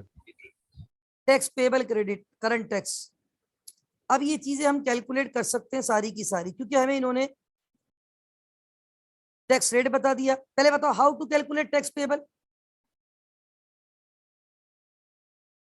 कैसे कैलकुलेट करते हैं, how to calculate tax payable या करंट टैक्स कैसे निकालते हैं जी, याद नहीं है आप लोगों को? प्रॉफिट तो taxable profit multiply by tax rate. अब ये देखें ना सवाल में कितना टैक्सेबल प्रॉफिट दिया हुआ है आपको, टैक्सेबल प्रॉफिट कितना दिया हुआ है 440 440, टैक्स रेट कितना है 35, तो बताएं कितना आएगा 154 154 आ रहा है 154। ओके अच्छा जी ये सर। बताओ टैक्सेबल टेम्पररी डिफरेंस कितने से बढ़ गए, 100 से सर। तो टैक्सेबल टेम्पररी डिफरेंस जितने से बढ़ जाए इनटू 35%, लायबिलिटी भी उतने से बढ़ जाएगी 35। जी। कितना टैक्स एक्सपेंस आ गया 189 अच्छा आपको पता है ये 189 में कितने इंपैक्ट शामिल है, एक या दो, जी 189 में कितने, दो ना, ये दोनों तो जाएंगे टैक्स एक्सपेंस। आपको पता है इसके अलावा एक और टैक्स एक्सपेंस जाएगा जो प्रायर ईयर है, कितना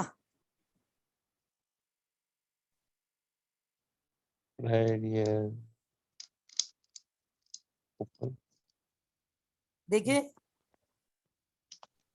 21। Current tax very good very good. तो भाई ये देखिए अल्हम्दुलिल्लाह हमारा ये कॉन्सेप्ट सारा, अब तो मेरा ख्याल ये सवाल आप लोग सॉल्व कर लेंगे।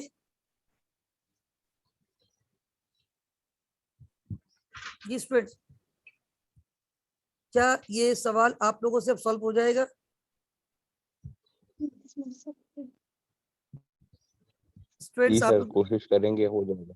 अब तो कुछ नहीं रहा ना इसमें तो यार, या कुछ रहता है अभी भी,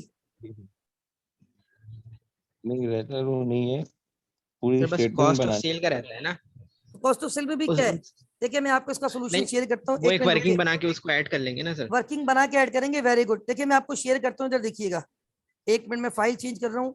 अभी आप लोगों को फाइल कौन सी नजर आ रही है इस वक्त, क्या नजर आ रहा है, क्वेश्चन नजर आ रहा है, ये क्वेश्चन नंबर 2। अब ये देखिए अब क्या नजर आ रहा है,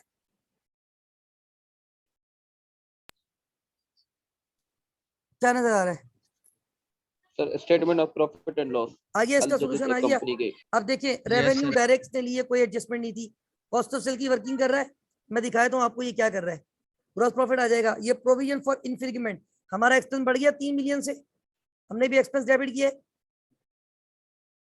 फर्क ये कि मैंने इसको कौन से एक्सपेंस में मान लिया था फिलहाल, एडमिन में। अच्छा आगे देखिए फिर ये कौन सी कॉस्ट ले रहा है, अगला कौन सा कॉस्ट ले रहा है, ये डिस्ट्रीब्यूशन कॉस्ट 7 10 10 सवाल में गिवन था। 4 + 1, अभी मैंने कहा था 4 मिलियन नई बिल्डिंग का डेप्रिसिएशन, 1 मिलियन वो जो 6 महीने का पुरानी बिल्डिंग का डेप्रिसिएशन, क्योंकि ये मार्केटिंग Yes, वाले sir. यूज कर रहे हैं इसलिए डिस्ट्रीब्यूशन। क्लियर है, यस सर। एडमिन इसने डायरेक्ट ले लिया।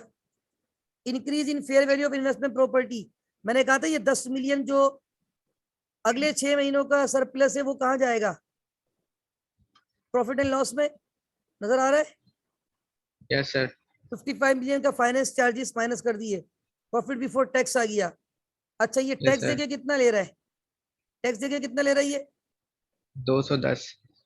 210। अच्छा अब आप बोल रहे सर हमारा तो आ रहा था 189, 21 पिछला भी नहीं था, याद है प्रीवियस था ना, वो जो, प्रायर ईयर था। यस उन दोनों को प्लस करेंगे कितना हो जाएगा 210, 210। ठीक है। Yes sir. अच्छा ये डिविडेंड पेड यहाँ से माइनस कर रहा है, नॉर्मली आप यहाँ नहीं दिखाना डिविडेंड पेड, तो हम कौन सी स्टेटमेंट से माइनस करेंगे, statement of retained earning, right. Yes sir. आगे आ जाओ, बैलेंस शीट बनाइए। देखो क्या मेरा 1676 आंसर आ रहा था, याद है आप लोगों को, यस सर ये आ रहा था। 1676, 180 भी आ रहा था इंटेंजिबल एसिड का, यस सर। 133 और 47 प्लस किया था, 130 आ रहा था इंटेंजिबल एसिड का, याद है। और इन्वेंट्री भी देखो हमने कितनी कैलकुलेट की थी, वही आ रही है यहाँ पे, कितनी है इन्वेंट्री कितनी कैलकुलेट की थी हमने,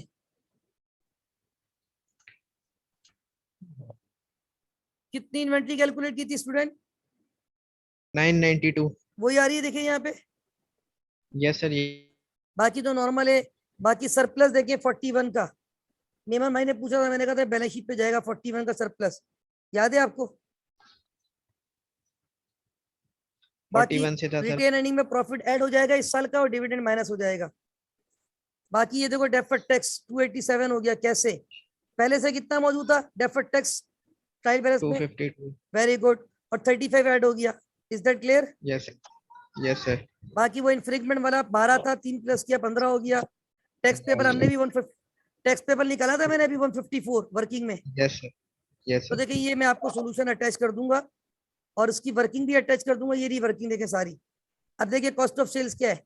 ट्रायल बैलेंस में जो गिवन थी उसमें रिसर्च वाला जो इम्पैक्ट में बता रहा था ना वो सारा इसने ऐड यस कर सर। लिया। और डेप्रिसिएशन जो मैंने कहा था 370 का जाएगा कॉस्ट ऑफ सेल्स में प्लांट एंड यस सर वो भी इक्विपमेंट है। का। और ये 146 जो इन्वेंट्री बढ़ाई थी मैंने, inventory debit yes cost sir. Of sales credit, yes sir. बाकी सारा नॉर्मल है। ये देखें कुछ भी नहीं है, ये सारी चीजें इसमें वर्किंग हुई हुई है। तो ये मैं आपको फाइल्स में शेयर कर दूंगा, ये सारी चीजें आपको मिल जाएगी। Is that clear? अब तो मेरा ख्याल है ये सवाल सबको क्लियर हो जाना चाहिए और इसमें आपको कोई प्रॉब्लम नहीं होनी चाहिए। जी अरविंद क्लियर है आपको? बिल्कुल यस सर। बाकी तमाम स्टूडेंट अब्दुल बशीर भाई, ताहिर अहमद, अब्दुल्ला सऊद, अंसार खान, अरविंद शर्मा, कलीमुद्दीन, मोहम्मद आसिफ, सैयद सबा, महमूद आलम, आप सबको क्लियर है? Any question? Yes sir. अच्छा भाई अब तकरीबन 12 बज रहे हैं, मुझे एक सवाल और करवाना है बस। उसमें भी थोड़े से कॉन्सेप्ट हैं, इससे हल्का सवाल है वो और वो मुश्किल से पौने से 1 घंटे में हो जाएगा। मैं 5 से 10 मिनट का ब्रेक ले रहा हूँ। असल में लैपटॉप भी चार्ज पे लगा दूँ, ये तकरीबन बहुत ज्यादा जो है ना बैटरी उस पर आ गई है, कम हो गई है। तो पानी वानी पी रहा हूँ, ज्यादा ब्रेक नहीं ले रहा हूँ मैं। सिर्फ 12:10 पे इंशाल्लाह दोबारा स्टार्ट कर दूंगा, ताकि हो सकता है मैं 1 बजे तक खत्म कर दूं इंशाल्लाह क्लास। और ये मैं सिर्फ मीटिंग डिसकंटिन्यू नहीं कर रहा हूँ, पोस्ट कर रहा हूँ, खाली मीटिंग रोक रहा हूँ ताकि ये एक ही मीटिंग में सब कुछ हो जाए। ठीक है, मैं इंशाल्लाह दोबारा स्टार्ट कर दूंगा 12:10 पे। Right?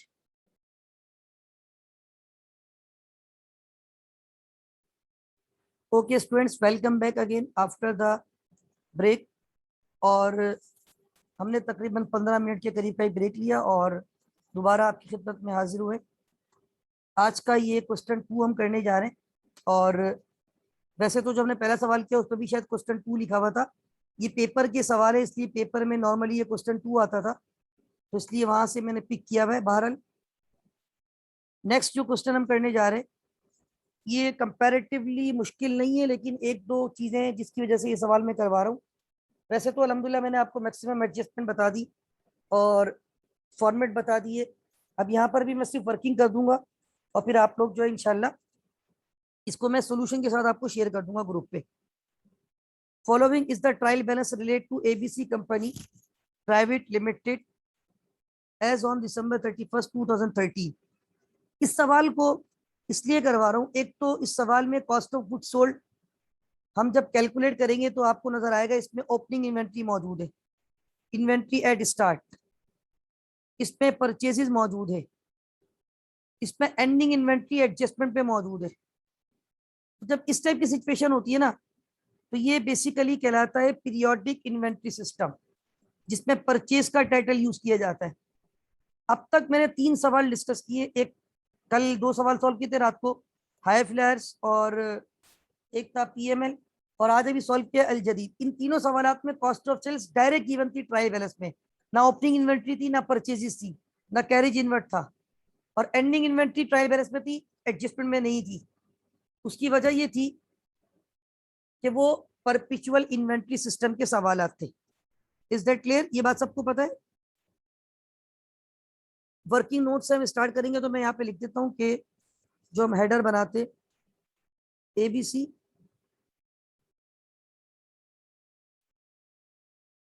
And company private limited,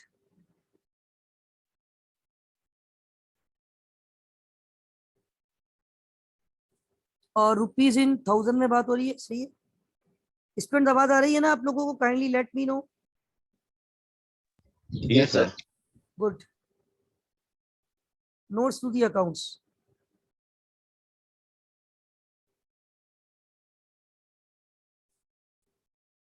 for the year ended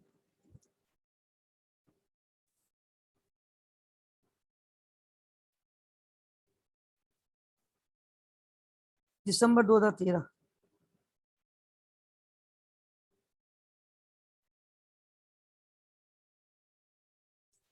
सवाल में सेल्स मौजूद है, सवाल में परचेजेस मौजूद है, admin expense, selling and distribution expense, interest paid, dividend paid, retained earning का beginning balance, land, building, plant, building depreciate होती है, लैंड नहीं होती, प्लांट डेप्रिशिएट होता है, इन्वेस्टमेंट प्रॉपर्टी, ये कौन सा आईएस है?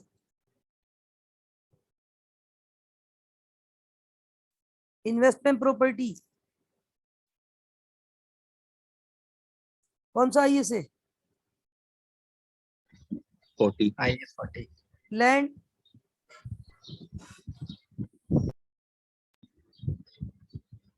बिल्डिंग, प्लांट, ये कौन सा आईएस है? 16 अच्छा, लैंड डेप्रिशिएट नहीं होती, बिल्डिंग का दे दिया, प्लांट का दे दिया, इन्वेस्टमेंट प्रॉपर्टी फेयर वैल्यू पे होगी इसलिए डेप्रिसिएशन नहीं होगा इसका शायद। Advance deposit, prepayment, current asset, receivable current asset, payable current liability, bank debit side पे asset current asset, 5% loan notes non current liability, share capital deferred tax 600। अब ये कह रहे हैं इन्वेंट्री एट दिसंबर 31, 2013 ₹3390। ये एडजस्टमेंट है IS2 की। किसकी एडजस्टमेंट है इसमें? IS2 की। दिस इंक्लूड्स, इसके अंदर शामिल हैं damage goods that had a cost of 550 million. These would require remedial work costing 200 million before these could be sold for an estimated price of 450,000. 3 zero omit करके जा रहे हैं। आप ये बताएं, एक एंडिंग इन्वेंट्री आपको गिवन कितनी है वैसे? एंडिंग इन्वेंट्री सवाल में कितनी एंडिंग इन्वेंट्री गिवन है?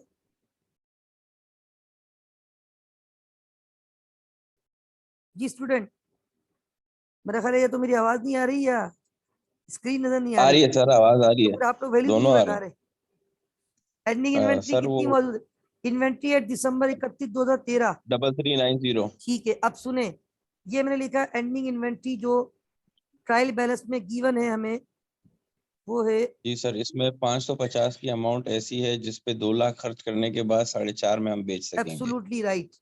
अब मैंने कहा तो 3390 हमें तो है, अब मैंने 3 इसलिए लाख कहा, रुपए इसमें से लेस करने होंगे। अब इसमें से एक मसला है कि एक प्रोडक्ट ऐसी है जिसकी कॉस्ट जो है ना वो है मेरे पास 5,50,000। Very good 5,50,000। एक प्रोडक्ट की कॉस्ट 5,50,000 है और उस पे 2 लाख खर्च होने। उसकी NRV जो है ना, NRV 450 वो कह रहे हैं कि बिक सकती है ये 4.5 लाख की, लेकिन कब बिक और सकती है? 2 लाख रुपए सेल्स 2 लाख रुपए खर्च करने के बाद बाद तो तो मेरी 3.5 हो जाएगा। नहीं 3.5 नहीं ना, 1.5 ढाई सॉरी 2.5 लाख। इसकी NRV कितनी हो गई? 2.5 लाख। 2.5 लाख रुपए। अच्छा, ये पॉइंट A है कॉस्ट, ये पॉइंट B है NRV। एक प्रोडक्ट तो शामिल हम है 2.5 लाख 550 में में, लेंगे इसको। हाँ 550 में शामिल है, वो इंक्लूड है, लिखा हुआ है दिस जी इंक्लूड डैमेज गुड्स जो कि 550 की है। तो क्या वो गुड्स 550 की रहनी चाहिए या 250 की रहनी चाहिए? 250 की रहनी चाहिए। हाँ, IS कहता है इन दोनों में से लोअर, तो इसका मतलब है वो एक्सेस रिकॉर्ड हुई है इन दोनों में से। LOWER किस पे जाना होता है? लोअर पे। लोअर पे। तो इन दोनों में से लोअर है मेरे पास इस वक्त 250। 250 तो इसका मतलब है डिफरेंस कितना आ गया? 300 का। 300 रुपए एक्सेस शामिल हुआ है, जी तो 300 रुपए एंडिंग इन्वेंट्री में से कम कर दूंगा। अब मेरी एंडिंग इन्वेंट्री कितनी कहलाएगी? 3090। 3090 एब्सोल्युटली राइट, ये मेरी एंडिंग इन्वेंट्री है। अब यहाँ पे कोई जर्नल एंट्री नहीं बनेगी अभी, ये जो हम बनाते थे कल, cost of sales, debit, inventory, credit, NRV loss नहीं अभी कुछ भी नहीं बनेगी मेरे भाई। ये परपिचुअल सिस्टम नहीं है पीरियोडिक है, वो परपिचुअल में होता था। यहाँ तो हम खुद एंडिंग इन्वेंट्री जब कॉस्ट ऑफ गुड्स सोल्ड निकालेंगे ना, तो वहां से एंडिंग इन्वेंट्री माइनस करेंगे। तो कितनी माइनस करोगे? 3390 या 3090? 3090। अल्टीमेटली आपने खुद ही एंडिंग इन्वेंट्री कम कर दी। जितनी एंडिंग इन्वेंट्री कम मैनेज करूंगा, कॉस्ट खुद ब खुद ही उतनी ज्यादा आएगी, राइट? ठीक है जी सर। यहाँ पे कॉस्ट ऑफ गुड्स सोल्ड खुद निकालेंगे, opening inventory at purchases less closing, right. अच्छा जी। अब आगे आ जाए। नेक्स्ट है हमारे पास इसमें, एक मिनट स्क्रीन चली गई क्या? नहीं आ रही है। ठीक है, अब आते हैं फिर सवाल के पास। पहली एडजस्टमेंट तो हो गई, दूसरी एडजस्टमेंट नॉन करंट एसेट की है। एक मसला उसमें हो गया है, कह रहे cell proceed of an item of plant that was sold in October 2013 for rupees 300,000 is included in revenue. Cell proceed थी एक आइटम ऑफ प्लांट की जो कि आपने सेल की थी अक्टूबर 2013 में, 3 लाख रुपए की, शामिल है रेवेन्यू में। तो भाई नॉन करंट एसेट को बेचते हैं तो क्या रेवेन्यू क्रेडिट करते हैं या नॉन करंट एसेट क्रेडिट होता है? नॉन करंट गलत एसेट। क्रेडिट हो गया। बोल रहे इसकी कॉस्ट थी वापस। हमारे, सुने, इसकी कॉस्ट थी हम्म। 1000, इस पे डेप्रिसिएशन हो चुका था 400। नो ठीक अदर है। Accounting entries for disposal of plant have been made other than recording proceed in sale and cash. Reducing balance method used for depreciation plant at 25% per annum. अब यहाँ देखें, असल में होगा ये कि हमारे पास ये जो प्लांट है ना, पहली बात तो ये है कि आप यहाँ पे बोलेंगे कि भाई हमने जो सेल्स को गलत क्रेडिट किया उसको रिवर्स करो। पहले मैं चले इसकी डिस्पोजल की एक वर्किंग करता हूँ। डिस्पोजल ऑफ प्लांट, जो आपने प्लांट डिस्पोज ऑफ किया था उसकी कॉस्ट क्या 1000 है? नजर आई है सबको?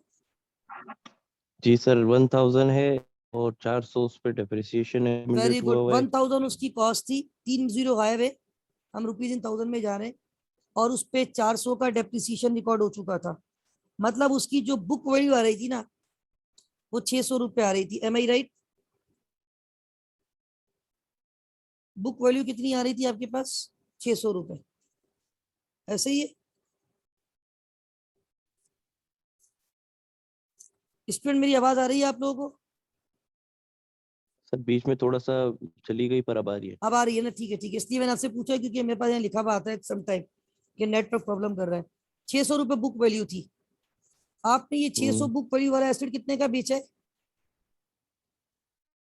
300 का। हाँ, तो आपको फायदा हुआ या नुकसान हुआ? नुकसान। कितने का नुकसान हुआ? 300 का। सेल प्रोसीड 300 और आपके पास जो बुक वैल्यू थी वो 600 थी, तो आपको 300 का लॉस ऑन डिस्पोजल भी हुआ।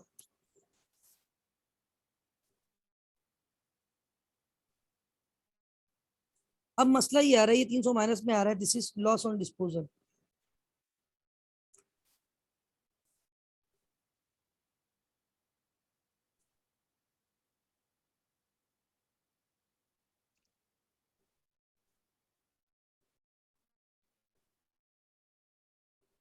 अच्छा अब हमारे पास यहाँ लिखा हुआ था cell proceed of item plant sold for rupees 300,000 अक्टूबर में इंक्लूडेड इन रेवेन्यू, और यहाँ लिखा हुआ भी नीचे no other accounting entries for the disposal of the plant have been made other than recording of proceed in sales and cash.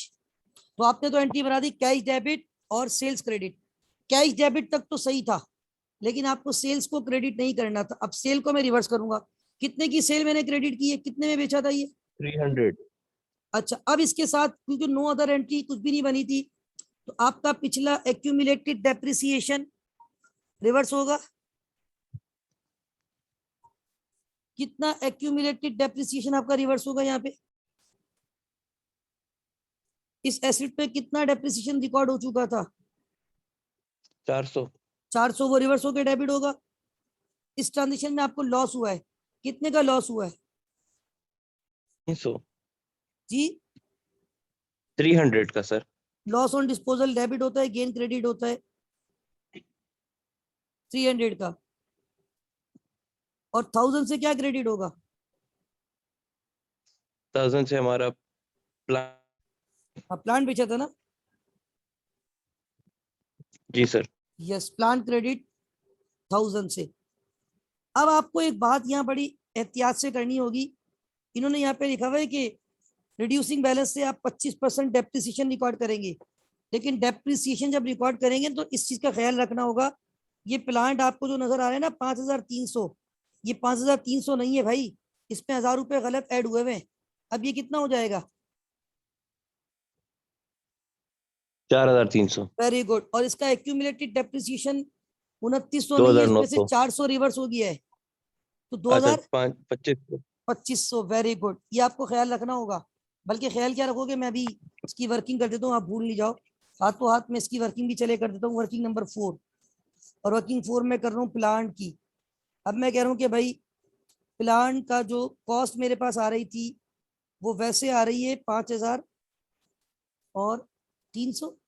Yes, लेकिन इसमें भी कितनी माइनस नहीं हुई हुई थी, 1000। वो मैंने अभी अभी क्रेडिट किया है। प्लांट क्रेडिट ऊपर 1000 से, ये आप देख सकते हैं यहाँ पे जी सर। सीधे हाथ पे टॉप पे 1000 से प्लांट क्रेडिट किया है। तो अब ये प्लांट बचा 4300 की कॉस्ट। एक्यूमुलेटेड जो कि क्रेडिट नेचर का होता है 2900 ट्रायल बैलेंस में आ रहा है, लेकिन मैंने अभी अभी डेबिट किया है 400 से रिवर्स किया है, जो कि रिकॉर्ड नहीं हुआ हुआ था। अब ये कितना बच गया? 2500। तो अब आप जरा इन दोनों को माइनस करो तो बुक वैल्यू आ जाएगी आपके पास। बुक वैल्यू कितनी आ गई? 1800। इस 1800 पे इस साल का क्या रिकॉर्ड करूंगा? डेप्रिसिएशन 25% से। हाँ, डेप्रिसिएशन एक्सपेंस 1800 का 25%, तो ये 900 उसके और लिए सर वर्किंग 450। 5 बना देते हैं, प्लांट डेप्रिसिएशन। नहीं नहीं, वो एक सारी बुक वैल्यू भी आ जाएगी ना, ताकि इसकी, ठीक है ना, यहीं पे नेट बुक वैल्यू दोबारा आ जाएगी ना, जो फाइनल बैलेंस शीट पे जानी है। ठीक है जी। How much? 450, ऐसा ही है ना? जी सर। 1350। ठीक है, अब चलते हैं आगे। नेक्स्ट, अगला क्या कह रहे हैं? कह रहे हैं कि Jan 1 2013 ये साल का इनका शायद पहला दिन है मेरा ख्याल है, ऐसा ही है? हाँ सही है। लैंड वॉज वैल्यू एट 1200, जबकि ऊपर देखो लैंड कितनी आ रही है अभी, 1000, कितने से बढ़ गई? 200 से। Director wish this value to be incorporated into financial statement. Director चाहते हैं कि ये वैल्यू विश की, डायरेक्टर की विश है कि ये वैल्यू शो की जाए, तो लैंड को बढ़ा दूं कितने से? 200 से। और ये कौन से आईएस में जा रही है, IAS 16 तो क्या क्रेडिट हो जाएगा? सरप्लस। Is that clear? आगे यस क्या सर। कह रहे हैं? Company charges 2% depreciation on the cost of building using straight line method. Depreciation on plant and building are to be included in cost of goods sold. ठीक है भाई, अब मेरी एक बात सुने, लैंड डेप्रिशिएट होती नहीं है, प्लांट का हम डेप्रिसिएशन रिकॉर्ड कर चुके हैं, इन्वेस्टमेंट प्रॉपर्टी 40 ये अभी फेयर वैल्यू करवा रहे हैं, आपको पता चल जाएगा, अभी एडजस्टमेंट है इसमें अगली, तो ये तो डेप्रिशिएट होगी नहीं। अब बिल्डिंग का डेप्रिसिएशन किस पे रिकॉर्ड करना है, क्या कह रहे हैं? 2% स्ट्रेट लाइन। 4000 की कॉस्ट थी, 800 का पुराना डेप्रिसिएशन है, ऐसा ही है? जी। अब यहाँ पे मैं कर रहा हूँ कि बिल्डिंग की वर्किंग ना, तो जब मैं बिल्डिंग की वर्किंग पे जाऊंगा तो, और लैंड की यहाँ फाइनल वैल्यू लिख देता हूँ कि लैंड गिवन थी ट्रायल बैलेंस में कितनी, 1000। रीवैल्यूएशन सरप्लस कितना आया, 200। अब लैंड और बिल्डिंग कितने की जाएगी आपके पास फाइनल? 1200। बैलेंस शीट पे 1200। मैं सबकी फाइनल वैल्यू भी निकालता जा रहा हूँ, और ये जो डेप्रिसिएशन निकाला है इसको बोला है कॉस्ट ऑफ सेल में लेके जाना। प्लांट का बोला है ना उसने, प्लांट का भी और बिल्डिंग का भी, पढ़े, दोनों का जी। बोला है। Depreciation on plant and building cost of goods sold, सही है? अच्छा, ये स्ट्रेट लाइन पे कितना परसेंट है? 2% ना। कॉस्ट 8, कितनी थी बिल्डिंग की? कॉस्ट 4000। 4000, तो बिल्डिंग की कॉस्ट है 4000। 80, बिल्डिंग पे पहले से कितना डेप्रिसिएशन रिकॉर्ड है पुराना वाला? 800। 800। जी सर। ये बिगनिंग कहलाता है। अब इस साल 400 पे कितना रिकॉर्ड करोगे? 80। डेप्रिसिएशन एक्सपेंस 400 का 2%, 80।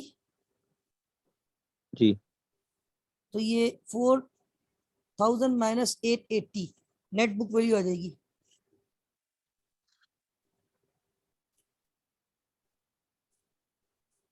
सर 400 का 2% 8 होता है। 400 का नहीं, सॉरी 4000 का है ये, 4000 का। बाय मिस्टेक लिखी है, 4000 का है ये,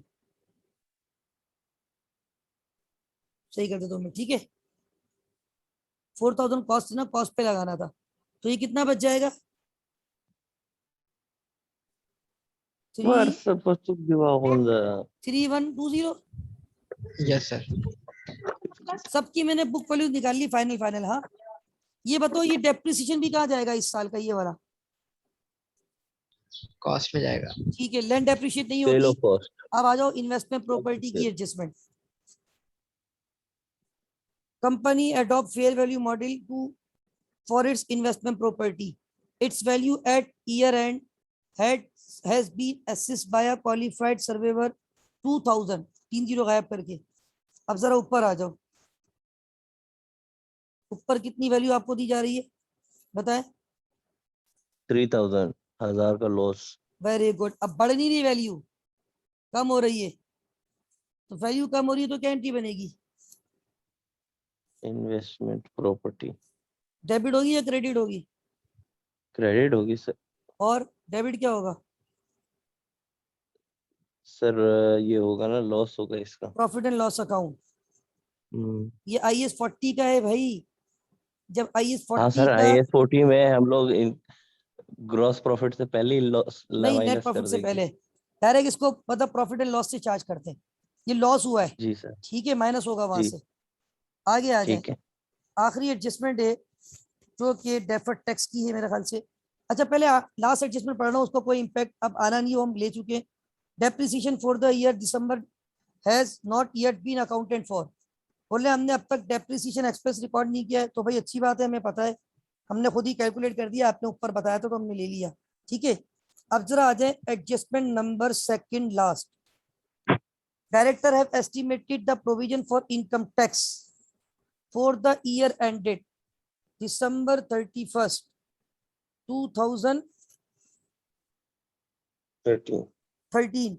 डायरेक्टर ने कितना इनकम टैक्स इस मर्तबा आपका एस्टिमेट किया है? कितना? 150,000। अच्छा, डेफर्ड टैक्स लायबिलिटी खुद ही आज का बैलेंस बता दिया। आज का कितना बैलेंस इन्होंने आपको डेफर्ड टैक्स लायबिलिटी का बता दिया? आज का बैलेंस खुद ही बता दिया। कितना? 560,000। जी 560,000। ओके। अब जरा ऊपर देखो, आपके पास कितना डेफर्ड टैक्स मौजूद है। ऊपर अगर आप देखें तो आपके पास ट्रायल बैलेंस में पहले से कितना डेफर्ड टैक्स मौजूद है? 600। Very good. अब यहाँ देखो हर चीज रिवर्स हो रही है। इससे पहले हर सवाल में हम देख रहे थे डेफर्ड टैक्स लायबिलिटी बढ़ती जा रही थी, बार बार क्रेडिट हो रही थी। अब मुझे बताओ 600 से 560 हो गया, तो अब आपकी डेफर्ड टैक्स लायबिलिटी बढ़ जाएगी या डेफर्ड टैक्स लायबिलिटी कम हो जाएगी? कम होगी। डेफर्ड टैक्स लायबिलिटी कम होगी। Very good. तो अब यहाँ पे पहली बात तो ये बताओ कि 600 से 540 पे लाने 560 पे लाने के लिए 40 से लायबिलिटी को कम करेंगे, जी। तो अब डबल एंट्री क्या बनेगी बताएं? टैक्स एक्सपेंस डेबिट और बोलो। Debit tax debit. Very good, very good. अब यहाँ जो एंट्री बनेगी ना, वहां पे हम टैक्स एक्सपेंस को भी डेबिट करेंगे और साथ में एक और हेड को डेबिट करेंगे। किस हेड को? Deferred tax. Very good. Tax expense debit, deferred tax liability बढ़ रही है कम हो रही है बताओ? कम होगी। पहले कितनी 40 से मौजूद थी, 600, अब कितनी करनी है? 560। 560 बैलेंस शीट पे दिखानी है आज की लायबिलिटी। तो लायबिलिटी बढ़ गई या कम हो गई? कम। कितने से कम हो गई? 40। अच्छा, क्रेडिट क्या हो जाएगा? Tax payable. पेबल। अब ये टैक्स पेबल है ना, पहले तो आप ये देखिए कि आपके पास जो इस साल का एक एस्टिमेशन हुआ है, जरा पढ़े क्या कह रहे थे डायरेक्टर ने, क्या एस्टिमेट किया है? डायरेक्टर ने क्या एस्टिमेट किया है? 1.5 लाख। डायरेक्टर ने एस्टिमेट किया है कि आपका जो लायबिलिटी है वो कितनी जाएगी, 1.5 लाख रुपए। तो टैक्स पेबल क्रेडिट 1.5 लाख। अब आप मुझे बताएं अल्टीमेटली आपका टैक्स एक्सपेंस कितना जाएगा जो कि हम इनकम स्टेटमेंट को चार्ज करेंगे। प्रॉफिट एंड लॉस में जब आप बनाओगे statement of profit and loss तो वहां पे कितना इनकम टैक्स दिखाओगे। 110। Very good, is that clear? जी सर। ठीक हो गया। बैलेंस शीट पे करंट लायबिलिटी कितनी दिखाओगे, टैक्स पेबल की current liability? Tax 150। Very good. Deferred tax की लायबिलिटी कितनी दिखाओगे? 560। Very good. तो अल्हम्दुलिल्लाह ये सवाल भी आपका हो गया फिर तो, अब इसमें कुछ भी नहीं बचा। क्या आप लोग इसकी statement of profit and loss और स्टेटमेंट ऑफ फाइनेंशियल पोजीशन बना देंगे? सर बना देंगे। मैं आपको एक नज़र दिखा भी देता हूँ, मैंने जो आपको ग्रुप में शेयर करूंगा जो हमारे आईसीएमए के वेबसाइट का सोल्यूशन है वो आपको एक मिनट शेयर कर देता हूँ यहाँ पे, ताकि आपको अंदाजा हो जाएगा कि जो हमने कैलकुलेशन की है वो किस तरीके से आ रही है। ठीक है ना।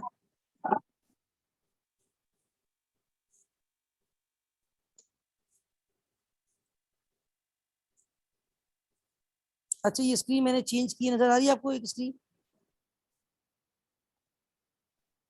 जी सर, एक बैलेंस शीट आ गई है। हाँ ये बैलेंस शीट तो पिछली वाली आ रही है शायद।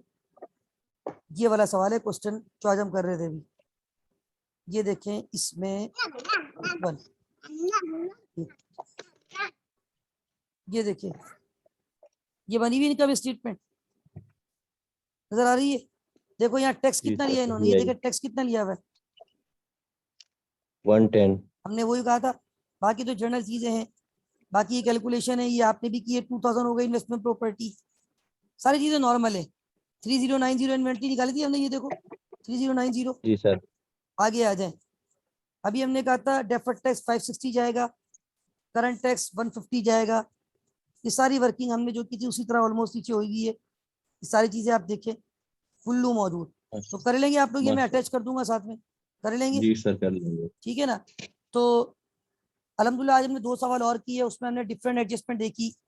डेफर्ड टैक्स बढ़ते हुए भी दिखा, डेफर्ड टैक्स कम होते हुए भी देखा।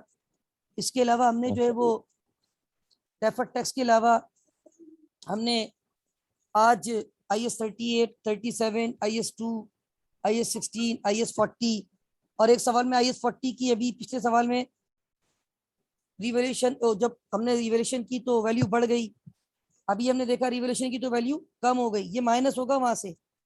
ठीक है। तो मल्टीपल एडजस्टमेंट्स हमने अल्हम्दुलिल्लाह डिस्कस की। तो कल रात से और अभी तक मैंने एक बात बार बार रिपीट की है कि IS 1 is nothing. Presentation of financial statement आपको आती है कि how to present, how to prepare. असल इसमें किस चीज की आपको क्लियरेंस होनी चाहिए, क्या चीजें आपको क्लियर होनी चाहिए